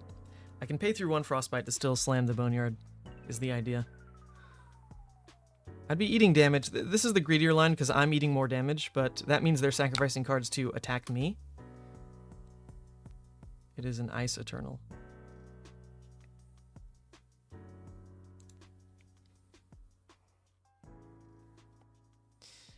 Alright, yep. Definitely the greedier line. Keeping that blue would have saved, what, an extra 1 life? So that's not that big a difference. But I also dealt 2 less damage. I dealt 2 less damage at the cost of 1 extra life as well. So yeah, just worse. Shouldn't have played greedy. Shouldn't have played greedy. Because now we're in kill range of the Stormstriders Metacarpus after the Frost Hex ticks.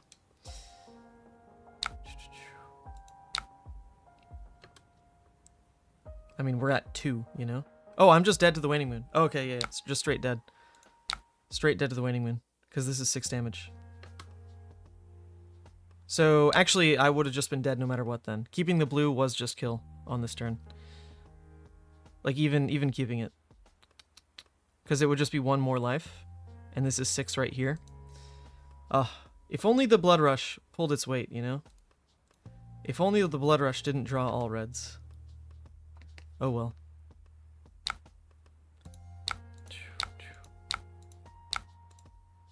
Goodbye, matchup.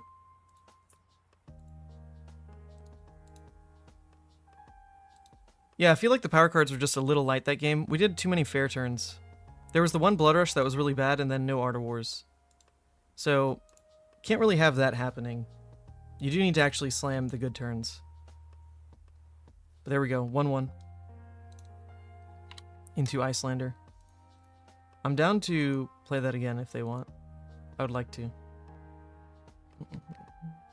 The Frostex obviously carried the game, so that early play when they chose to keep it instead of Waning Moon, it looked weird at the time, but that was their win con. It happened. It did happen.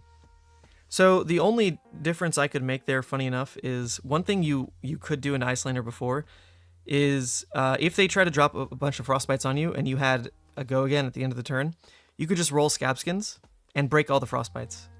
So funny enough, that would have been possible. Oh no, it was 3 Frostbites. It was 3. Because yeah. So not quite possible. Not quite possible. But in theory, they give you the 3 there. I have the blue. I have the go again. Like, okay, I'll just break them. I just saved myself 6 life. But not actually the case, to be fair. Okay, I don't think they're here. Homepage. Paste. Okay, a Dromai.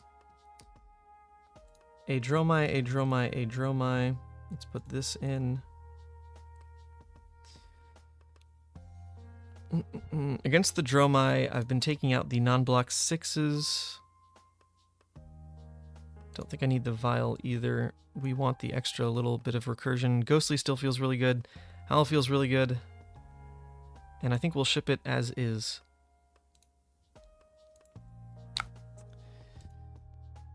Okay. They have a Seeker's equipment, so they are going to start with an Ash no matter what.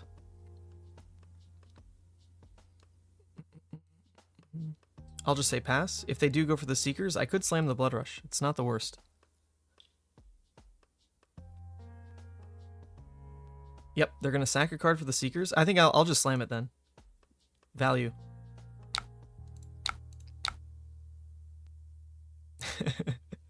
Double Blood Rush turn 0. Can I ever win that game? I don't think I can win this game if I waste all the Blood Rushes, but let's do it. Oh my god. So unplayable. Ram Raider sucks. Ram Raider sucks. What did I do? The win con is gone.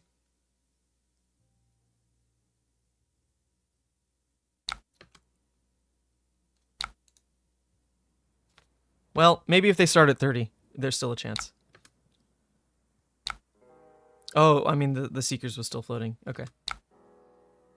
Oh, Ram Raider, you piece of garbage.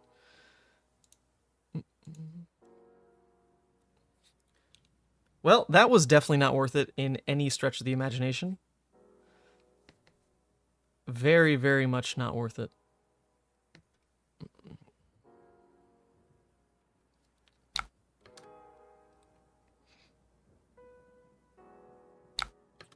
Oh yeah, we get to be a Scabs gamer now. Alright, this is all the highs of Brute. Double Blood Rush turn 0 for like no damage into a 1 into a 1. Oh yeah. Okay, that did pan out.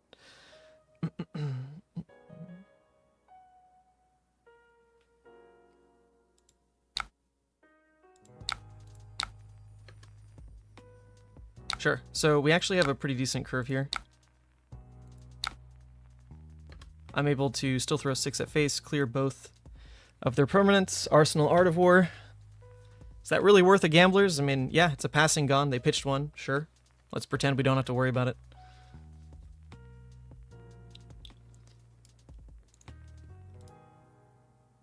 This card. That cost from hand is just, like, you don't build your Levia deck that way, you know? Because that is just a bad rate to banish from hand. You just don't do it. You just don't do it. I think we tried today, and we know that experiment is a bit of a wash. I'm not enjoying that card at all. Alright, good thing we have the Art of War here. Gotta make this hand live.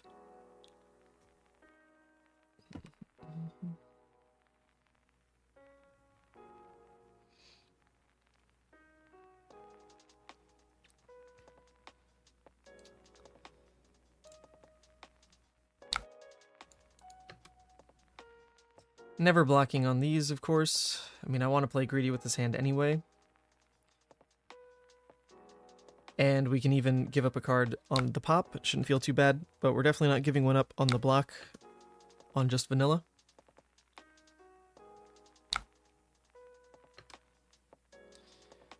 Even arsenaling the Ram Raider would have clogged the arsenal, though, because look at the next hand.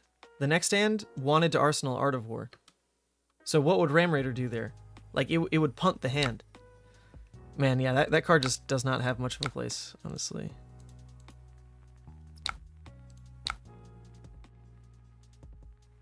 Okay, we can give the Savage Feast go again. Turn on the claws. Not bad. Discard the red. Not bad. We can go Claw into Graveling. Not bad.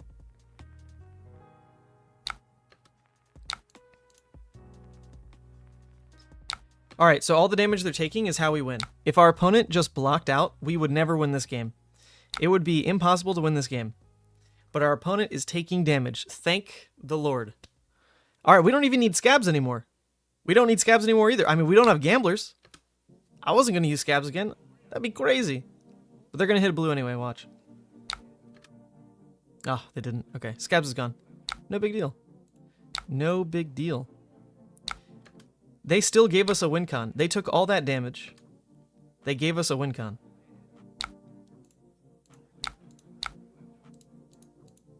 We even have the Ghostly banished now. It's going great.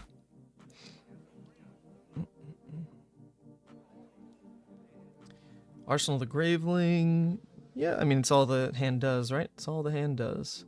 So we'll show them the Ghostly first.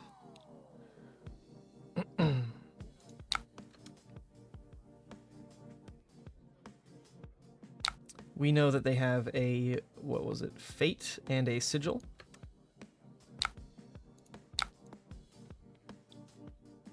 But the Sigil, pretty low value here. They don't have a board state to really abuse with it. Okay, so we are super low on power cards. 2 Blood Rushes are gone. 2 Art of Wars are gone.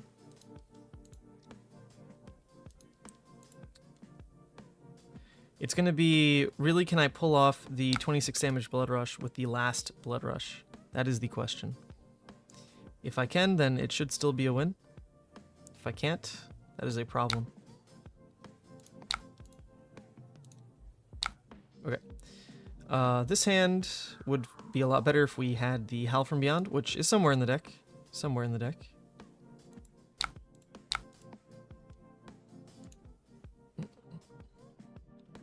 We'll find it. It'll be okay. There's a lot of time in this matchup. Especially since we know that we're really only playing for 1 card to win anymore.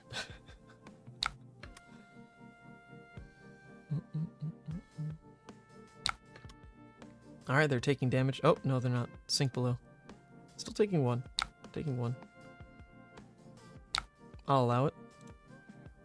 There's our last Art of War. Well, you know, it's not the worst Art of War either because it does turn on Graveling. So there really is no other way to play the hand anyway because the Graveling is stuck in Arsenal, so we do have to burn the Art of War in this next hand. That does have to happen. I don't super mind this hitting. They already have the Ash anyway, so that's fine.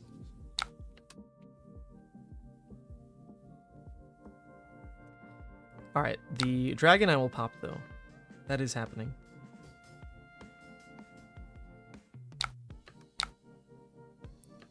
Sure. I mean, I would rather kill the Asvali. I don't mind taking 1.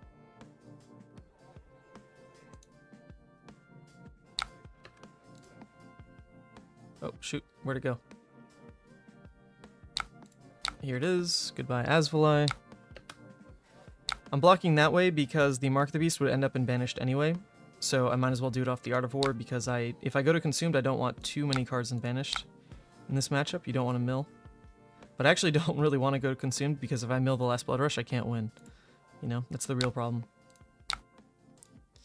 There's the last Blood Rush. So we can drop Graveling into Graveling and then into a Blood Rush turn. That's actually pretty good back-to-back.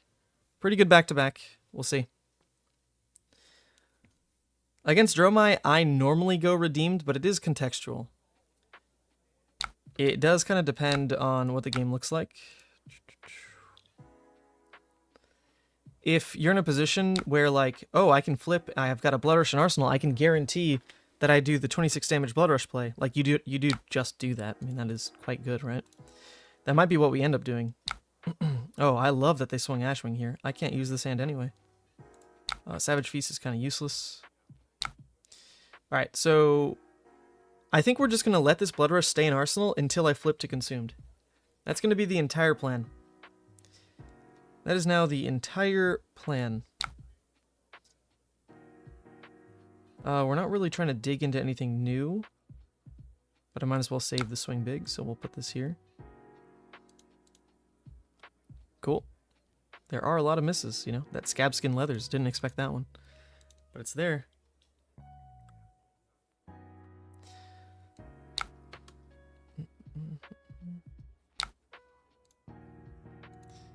Okay, we got the Dread Screamer play. This is good.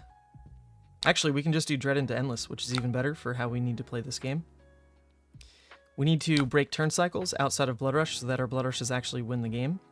And we can totally do that here, I think.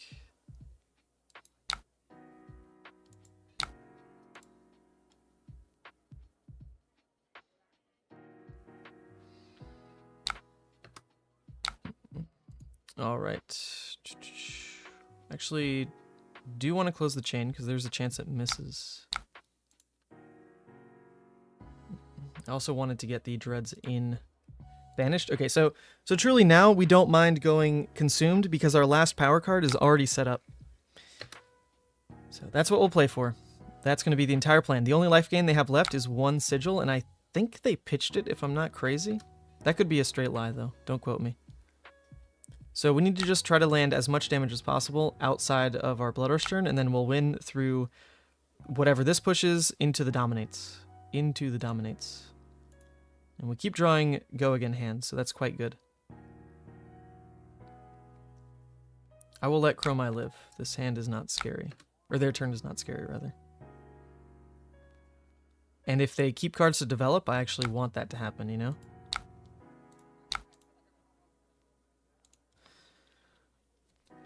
Okay, that's what we were looking for in Banished. The 2 Dread Screamers are kind of the big deal. We wanted those. So most damage would be Dread into then Claw. It's 1 more damage. So we do have to take those lines. It's kind of the whole point of what we're doing now. The Dread could miss. The Dread could miss, and that would be sad. Alright, it didn't miss. Nice. It also could have gotten better. It could have hit the Ghostly, and then there'd really be more to do.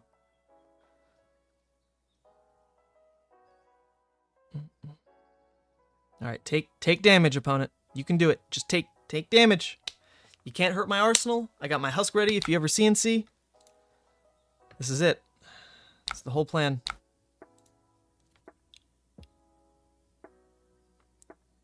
Okay, good. This is the damage leak. We like this.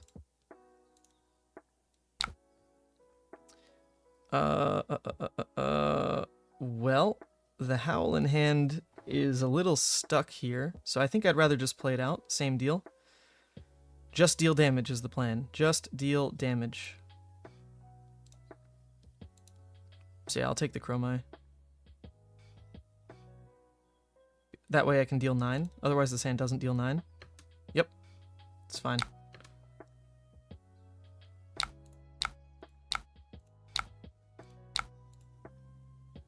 Oh man, okay, there are those exact 3 misses there. Little worried. I'd love to splash banish those, like 1 more time, please.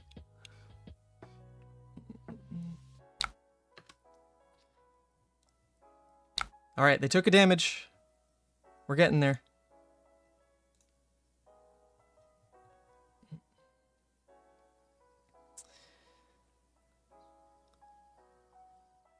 Alright, now we pop. There's nothing we can do with that card. We also want the 6 in graveyard because I don't want to miss on the banish.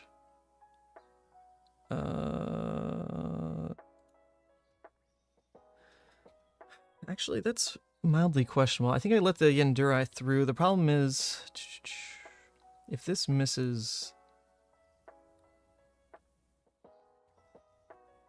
what does it really matter, right? If I pop the Yanduri and my turn is pulping into flip, do I just win the game on the next turn?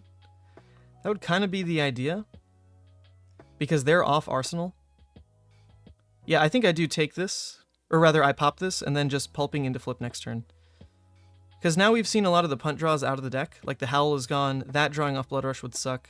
The Ghostly's gone, that drawing off Blood Rush would suck. So I think this is it. We go for it. We go for it here. I'm going to pop the Endurai.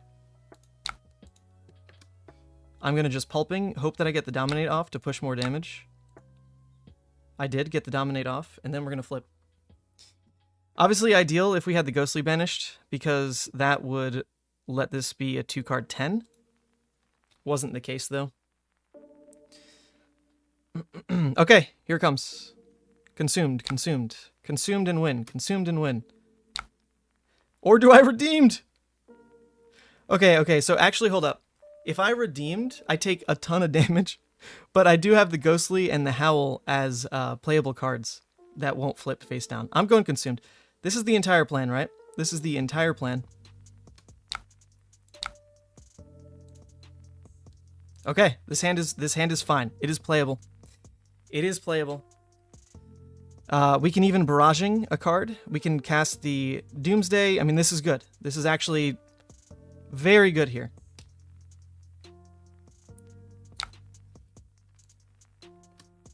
We don't care about the Miragai sticking. Realistically, all we care about is if this card is a D-React, which 1, 2, 3 Fates are gone, 2 Sinks are gone.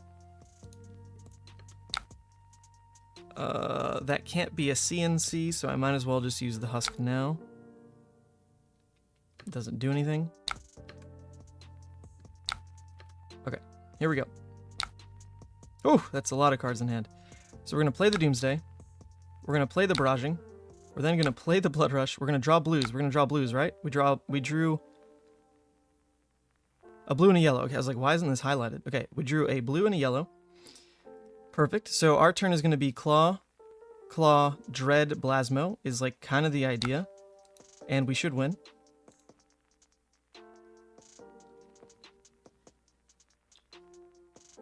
If I flip redeemed, I wouldn't take damage, but the real reason to ever think about it is because these cards in graveyard, even if they then get banished, they don't go face down. So idea there being the Howl and the Ghostly are recursion pieces that can't be interrupted, which is really cool. That's kind of the idea of flipping redeemed. Oh god, they did find the Sink in Arsenal. It should still be enough damage as long as it should still be enough damage as long as the Dread Screamer hits. If it doesn't, we're in for some trouble. Legitimately. Yeah.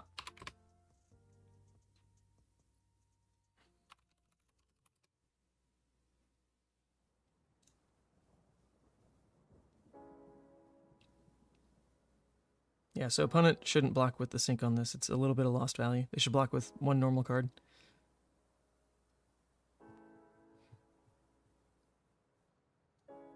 Come on, opponent.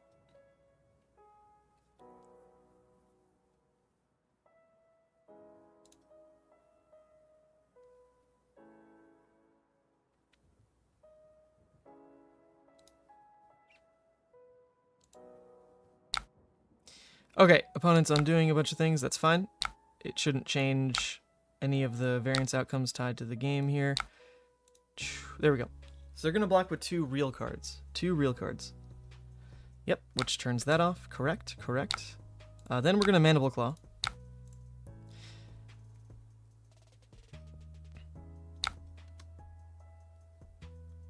And they sink. Alright, it literally comes down to, does Dread Screamer hit? So the beauty of what would have been Ram Raider is I could just guarantee it, right? If I had one floating, it could just be, oh, I'll Ram Raider. But now there actually is a chance that the Dread Screamer doesn't hit. It did, thank God. Alright, so it is game over. It is game over. Boom. Alright, we did it. Alright, that was how to literally not play Levia at all into this matchup. Like, just don't do anything I did. Because if you do, you only have one chance to win, and your opponent kind of has to punt. They kind of have to punt. And they did. They took, like, what, like 15 damage on that Timultai turn. Oh my god. Doomsday. Doomsday. Busted card. Okay, we're gonna do this again. We're gonna do this again, and we're not gonna throw. We're not gonna throw this time. Same deal. All these cards were good. Put them back. Put them back. Yep. Ship it. All right. None of these cards are really good in Arsenal, so I almost feel like burning them all. We'll have room for Arsenal later in the game anyway.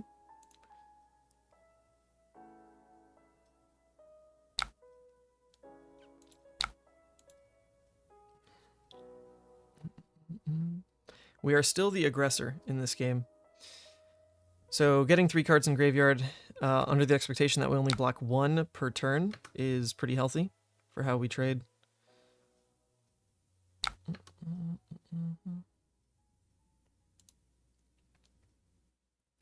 This is a Dread Scab's hand. Oh, okay, they found Tomultai.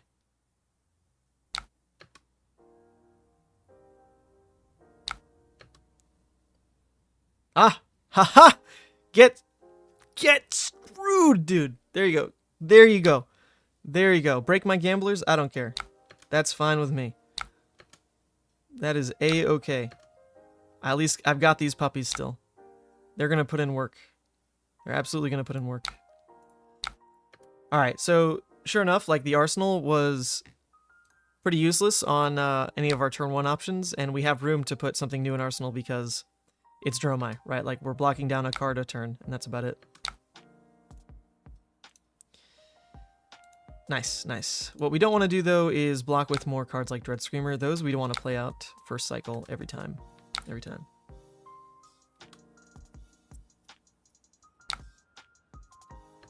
Okay, their turn. Pretty weak. Pretty weak. So we'll just go Dread into Swing Big. It's the most reliable way for us to get damage through this turn. I don't want to risk it on the pulping. So let's do Dread, Swing Big. Sounds good. Couldn't have missed anyway. Alright, we're going to be smart about it this time. Make sure our Blood Rushes actually deal damage independently of one another. And don't spend 2 Blood Rushes for +4. Yeah, as long as that doesn't happen, the game should be okay.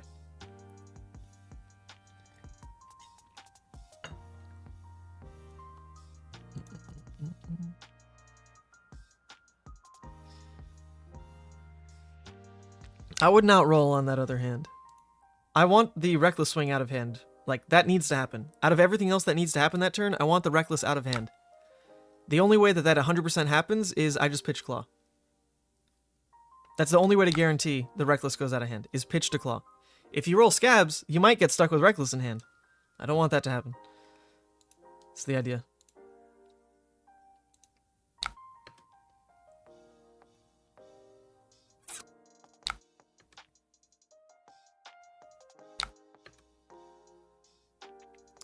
Alright, now I'll roll Scabs, though. Because at this point, I'm, in theory, looking at Claw Boneyard as my play. I want to go ahead and just clear the dragons. I think... actually, this hand is okay to keep. It's throwing 12, but the graveyard is going to be at 1. Now, I'm going to let it live then, because graveyard even at 1, but the fact they have a dragon means they will attack with something. So that's fine. Plus, I've got Art of War to kind of kickstart it, so... Yeah, we're going to keep this. Never mind. Never mind. I like my Dreads. I like my Dreads. They're good cards. And all the reds are already gone. But at minimum, we should be able to block with 1 card on their Asvalai and then play Art of War, and that'll put us at 3. Or the opponent keeps a larger hand. Nice. They're taking damage, folks. They're taking damage. Yes. Thank you.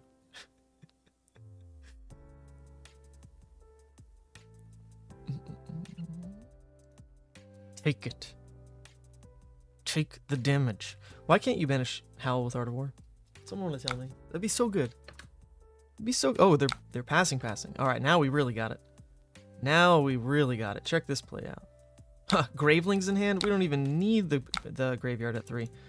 Banish to draw. Here we go.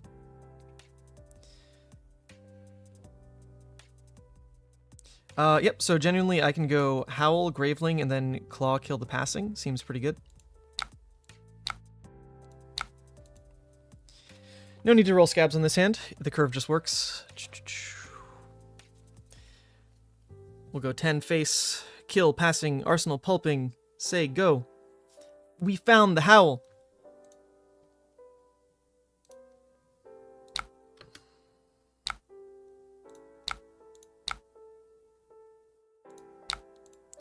I do need to start counting pitch stack a little bit better with the consumed. I don't even know how you like actually think of that.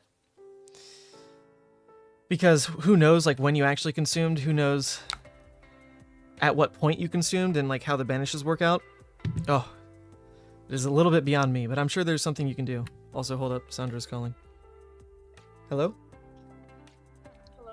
Hey, I'm streaming. Oh, what time are you done? Probably in like 45-ish minutes. I do need to stop at the post office. Okay, yeah, I'm coming home early because I need to take a shower before ceramics. So I'm gonna come in and then while I'm taking a shower, you just go to the post office, okay? Okay, sounds good. Okay. All right, now I'm gonna roll scabs though, right? Like now it's kind of juicy. If I roll scabs and hit, then I can Doomsday Endless Maw. It's a pretty big deal. If I don't hit, it's only 4 blood debt. Come on. Easy. Okay, well, never mind. Forget easy. Forget easy. Game is hard. Game is hard.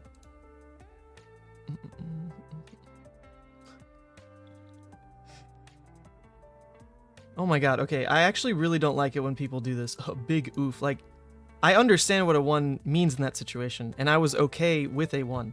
So it's actually not a big oof. Like, obviously it sucks. But it's not like a big oof. If it was a big oof, I wouldn't have rolled.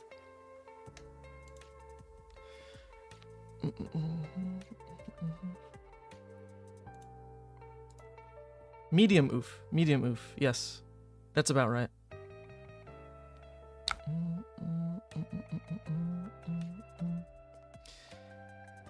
Okay, we're looking for a new arsenal card at minimum because of the ponder, also to look for a popper.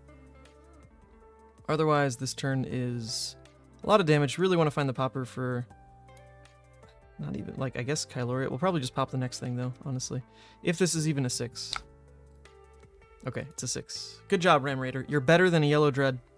Confirmed. Confirmed.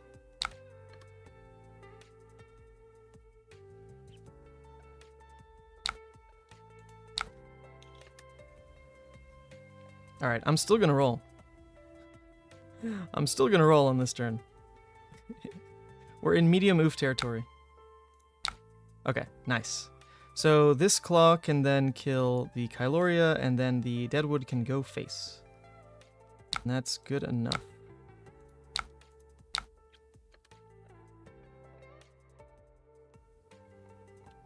Actually, I wonder... If I just pitched into the Convulsion... No, that wouldn't do anything. I wouldn't be able to pay for Claw and Blasmo. And Blasmo's not even that good. They have enough dragons that they can just like pivot and kill him pretty easily. Okay. So we're going to turn off Blood Debt. Blood Debt right now is at 4. In the case we go Consumed, I'm pretty happy with 4 right now. So let's put the Wrecker Romp there. Turn off Blood Debt. Not build it any higher. Also, pretty good that the draw discard was that Wrecker, because obviously off the Ponder, that card sucks. So let's draw something good now. I'm ready for it. Beast Within is second worst. Oh my god. I'm just going to keep this in hand then. Screw it. It is a popper. It is my popper for the turn.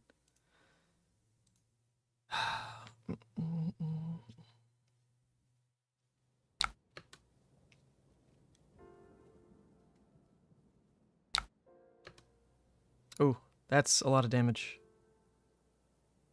That's a lot of damage. I think I just give up the 2 poppers then. Take Blood Debt, swing Claw, Arsenal, Art of War is fine. Although they're not swinging with Chromai first. For real? Oh, because it's got Maragai. Yeah. Sure. Then I'll always take this, right? Yes.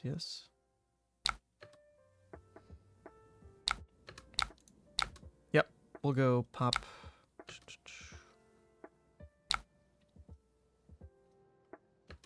Actually, the one consideration is if I go pop, my claw is going to kill Asvali, but it won't kill Maragai. Am I fine with that? I think I actually am okay with that. We'll save Maragai for a rainy day.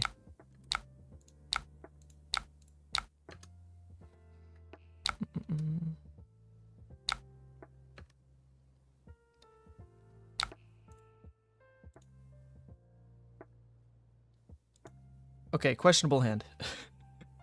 Questionable hand here.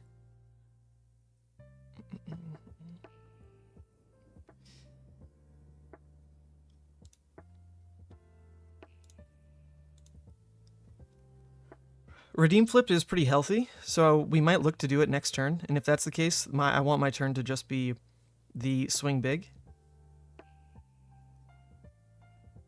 Flipping at 4 into this matchup is really fine. Like, that's kind of where you want to be, especially since I have Dread Graveling. Like, the flip looks fantastic.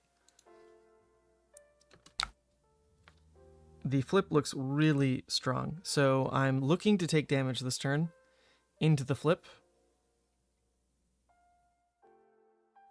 But I also don't want to be... I don't want my hand to be, like, useless, you know? So in theory, if my turn is Blood Rush Swing Big, I might as well make my turn Art of War, Blood Rush, Ghostly Swing Big. So this is the card I block with. I might as well do that. Might as well do that.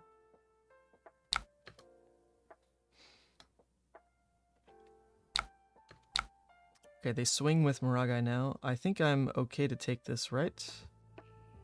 I'm okay to take this. In fact, I need to take this for the flip. The only punish is triple burn them all. Or Arcane of some sort. Could also be Asvalize, although we're down 2 of them, right? Okay, they drop a CNC. Interesting. Okay, this hand actually got a lot better. This hand got a lot better.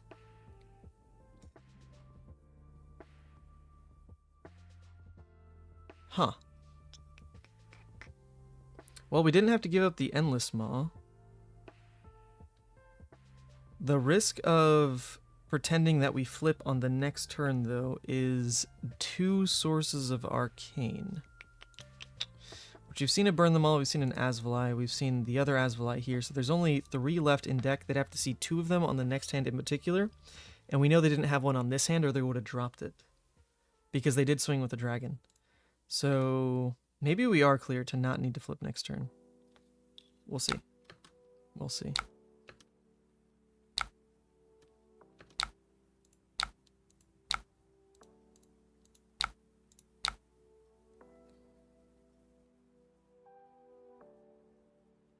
Sure, so what I can do then is set up the flip a bit better.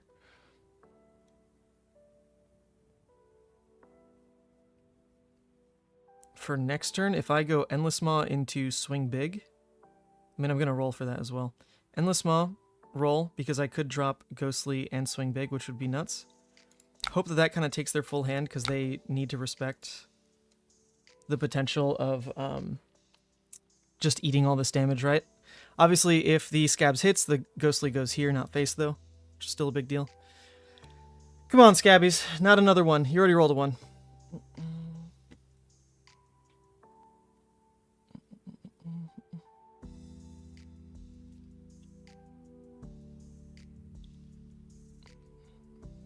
Alright, they do go for the full block 9. Alright, Scabs. Just the 2? Sure. So in this scenario, we can go Ghostly to kill the Maragai, Arsenal Swing Big for the flip turn.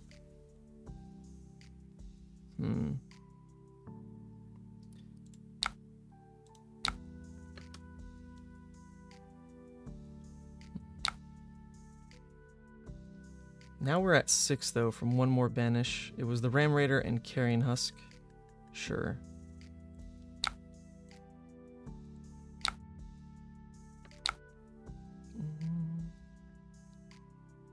Not really the flip hand either, though. But they're not going to leak any damage, so I guess we'll just take it. We'll go the pop, and then just make this the Art of War play, Swing Big, something else.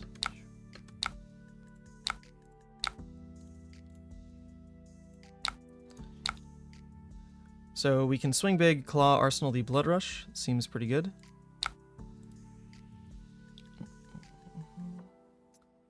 We've got the 1 Blood Rush we pitched.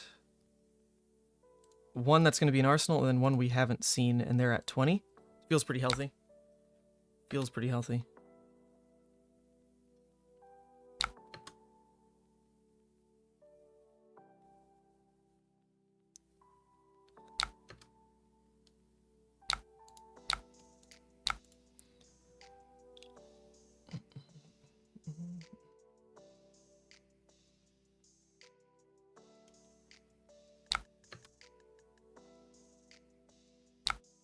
Alright, so I really don't want to banish any more this game.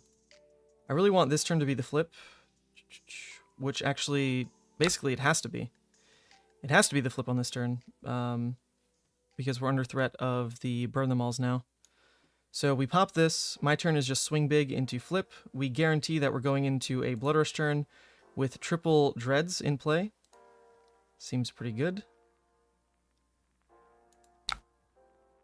I'm just going to swing big pitch these 2 reds.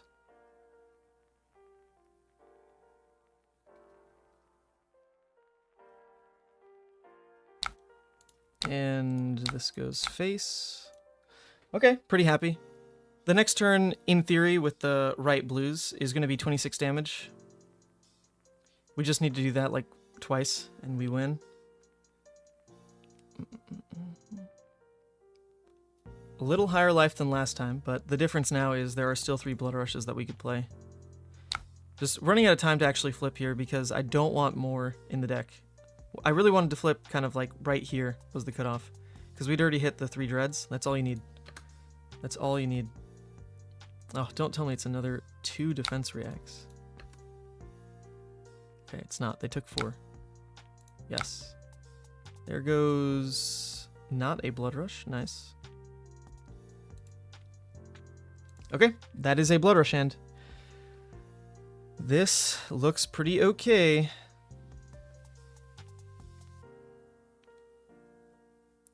Okay, we're on a bit of a clock now with the double burn them all. But we knew that was coming at some point. They'd only played half of their arcane sources. So now we just go ahead, end their turn prematurely, go for our Blood Rush play.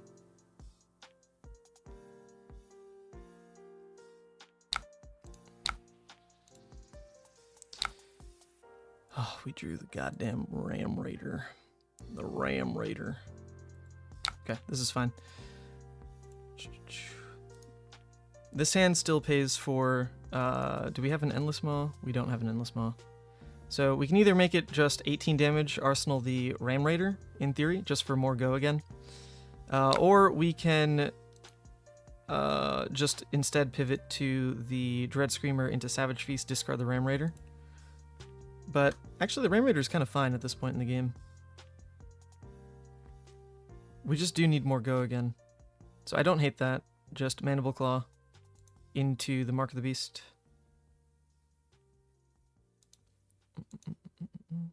I guess it depends how they block here.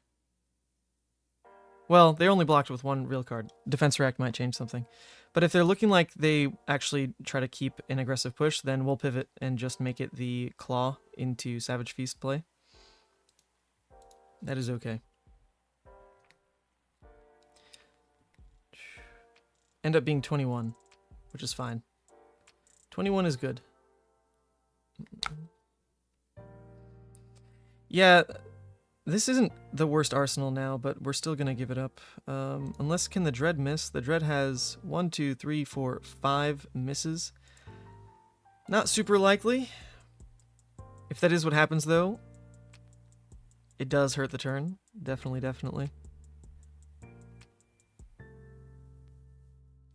I think we're still going to go for it. I want to play out all 3 Dread Screamers, and I'm only going to have, like, realistically, what, 3 more turns to play, so. Okay, yes, it has go again. So let's just make sure we get value, pushing those 3 out on the next 3 turns, so we can actually win the game.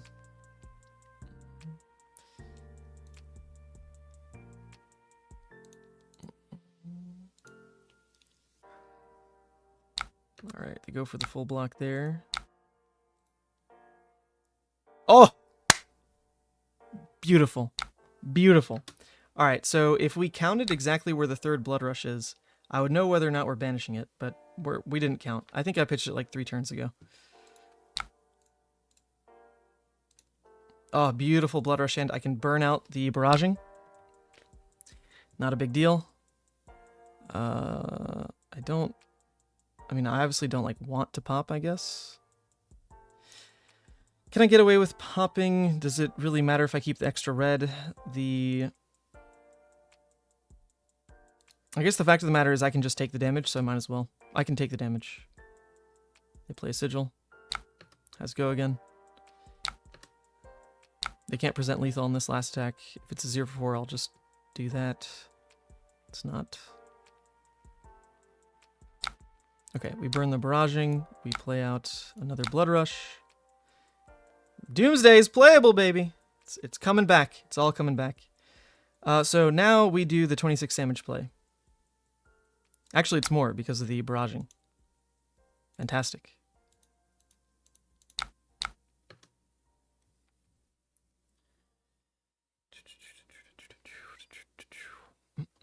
Yeah, so if we blocked with the Endless Maw, we would risk not having an attack from how we drew here. Well, that's not true. The Doomsday is our attack.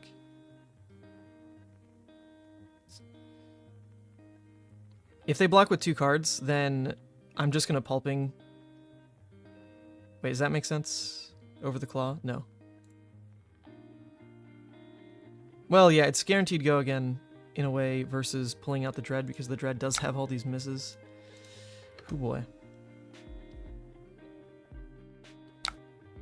Alright, so we go one more claw.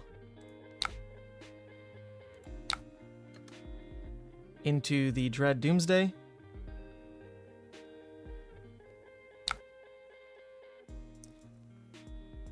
Or actually, no. At this point, I can just... Yeah, at this point, it's free to pulping. It's more damage if I just go pulping at this point. Yep. It's more damage to do this. Because they can't turn off the go again, even if that's a D-react. And then we would just drop the Mark the Beast, and that is game. Alright, beautiful. Beautiful. This is the entire point of playing Consume this way. You consume flip, you know where your Blood Rushes are, and you deal 26 damage. GG's, opponent. GG's. Alright, well, that's about like a long tournament run. 8 games. I think we're going to call it there. Not the best day. Lost to Briar, lost to Iyslander, lost to Briar. Were the 3 losses. One of the Briar games was a pretty high roll. One of the Briar games, just a little unlucky. One of the Iyslander games, just straight beat. That was a good game. So that really comes down to the natural pitfalls of the deck, though. The Runeblade matchups, the aggro matchups, it depends on do you draw Blood Rush, and we didn't. And that's about that. It's even worse when your opponent does draw the gas. If you're both in positions where you're not seeing your big powerful cards like the Blood Rushes, the CMHs, then it tends to favor Levia a little bit because you at least have your Husk and your Plasma Flip just in play. That's not dependent on draw sequence, you do just have that. But if the power cards are skewed, then it will probably just favor that one person. So that's about what we saw. Oh yeah, so I guess, let's see. Looking back at the list now, is Ram Raider worth it? No, I don't think this card was ever played. The cutesy play with Skittering never came up. Never came up. The potential to make it a 3-card 10 with Ghostly never came up. The Vile Inquisition also never came up, but I don't think that's a big deal. This is just a blue block 3. When it comes up, it's a very specific matchup, and it's fine. I think these are just not good. The poor Ram Raiders, they're just not good. I would rather, if you're a little bit more of a Scabs gamer, make this the Yellow Hungerings. If you're not, make it the Yellow Dreads. At the same time, the 6 count felt like a little light into the Dromai still. The Ram Raider was a popper basically every time I saw it, which a Yellow Dread wouldn't do, right? So there's a plus there for wanting to go Yellow Hungering instead and just roll Scabs a little bit more. That's fine. That is fine. But overall, the Doomsday, super playable. I mean, what, it came up in 3 games? That's pretty good. Pretty good compared to... In the event, I think I only played it twice. So sure. We're pretty happy with this. but Ram Raider needs to change. I don't know if Ghostly actually does anything. Main board, against Dromai, it's good. Against Dromai, it kills Ghostly, or it kills Miragai, which is quite nice. But that's about it. That's about it. So anyway, we're going to call it. I have a ceramics class every Thursday, so that's coming up. Is Dromai a favored matchup? Yeah, generally. I mean, you need to play it tight, for sure, because Dromai can just block you out. And I think that's a problem that most Levias won't be ready for, is if any deck that's pretty healthy on block 3s just pivots to blocking you out, how do you win? And it's actually very much within your means to win if your opponent tries to block you out, because you break the turn cycles off the back of Blood Rush alone. And after consumed, you break them not just by going from 12 to 18, but 12 to 26, right? 26. So if you just play for that, like you saw in the last 2 Dromai games, like specifically that line, I think you should win every time. Because they can't beat that block. They can't beat that by blocking, right?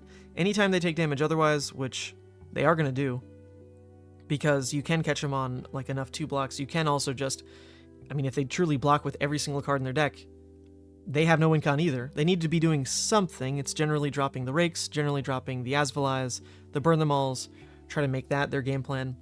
And then for the rest of the game, they're going to just protect their life. So, yeah, I think with a game plan, you shouldn't lose to Dromai. But if you go in and just think it's a free matchup, you're very wrong. Very wrong. And we'll probably lose. So there we go. Red Unworldly Bellows are probably better than Ram Raider. The Red Unworldlies don't work really well in the like heavy Art of War Blood Rush deck. They get a little too gummed up. Because Red Unworldly is like definitely the worst card you can draw next to a Blood Rush. Worse than the Yellow Dread, because at least Yellow Dread could either pitch into the Blood Rush or you could pitch it into a Claw. But Red Unworldlies definitely muck up the game plan next to your other power cards. The only thing Red Unworldly really wants, cost curve wise, is to be played next to Swing Big. And that card's pretty good, like a 3-card 12 that turns off Blood Debt. But actually with Consumed, like you don't need your Swing Bigs to turn off Blood Debt every turn you play them, because you can use this as your flip turn. So I cut the Red Unworldlies and haven't looked back. They don't feel necessary. You can get away with like 1, probably. It's a fine card. It's totally fine. But yeah, you don't need to turn off Swing Big every time. Turn off Blood Debt every time you see Swing Big, which used to be the way you had to play Levia. Because the card was so good, but what happens when you see it and can't turn off Blood Debt next to its cost curve? So that's where Unworldly really sang. Anyway, that's it for the stream today. Was there an explanation why there are no Writhing Beast Hulks in the list? We just don't really need it. Your win con comes from a lot of other cards. So red Writhings just become a pretty below rate play that you are looking to hopefully win you a game, whereas you can win a game through pretty much everything else without a real deck building cost, like the Reckless just being in the list, the Convulsions being in the list, the Barragings, setting up a Blood Rush flip. Writhing is like, I mean, it's a potential way to like cheese into a win, but it's pretty face up. Like your opponent will see Writhing sitting in your banish zone. If there's nothing they can do about it, cool, like you will win off of it. But generally you can win anyway off of the other dominates in the deck, the Barragings to break the turtle, just going wide, because having a red 2 cost isn't what this deck is built around. Like it's not for that cost curve.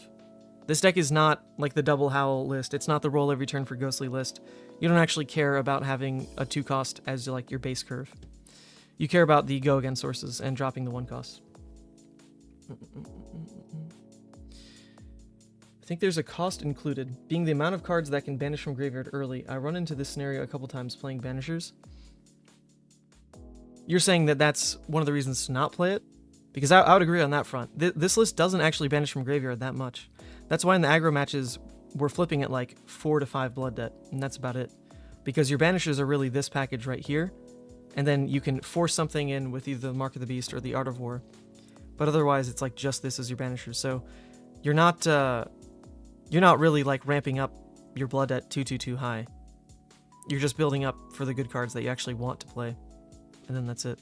So the Writhings would add an additional cost of taxing your graveyard early for a card that's like not really doing anything early game. It's a late game piece. You could definitely run it. Like there's no actual harm. This card is trash, so you can replace it with like literally anything, and it's fine. But that's why this list isn't built around Writhings. The cost curve isn't made for it. If you look at like a more recursive Levia list, like something with a lot of howls with the deep rooteds. This is not a good list by any means, but it was an experiment. Something like this needs the 2 costs. It needs the writhings, it needs the hungerings, because it's looking to cycle the howls. And that cost curve is like the best case for it, right? 2 blues, pay for howl, 2 costs. Anyway. All right, goodbye, everyone. Goodbye. I'll see you next week. Woo!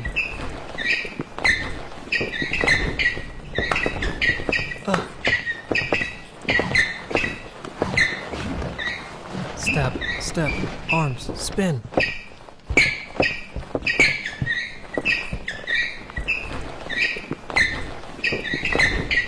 What? Woo!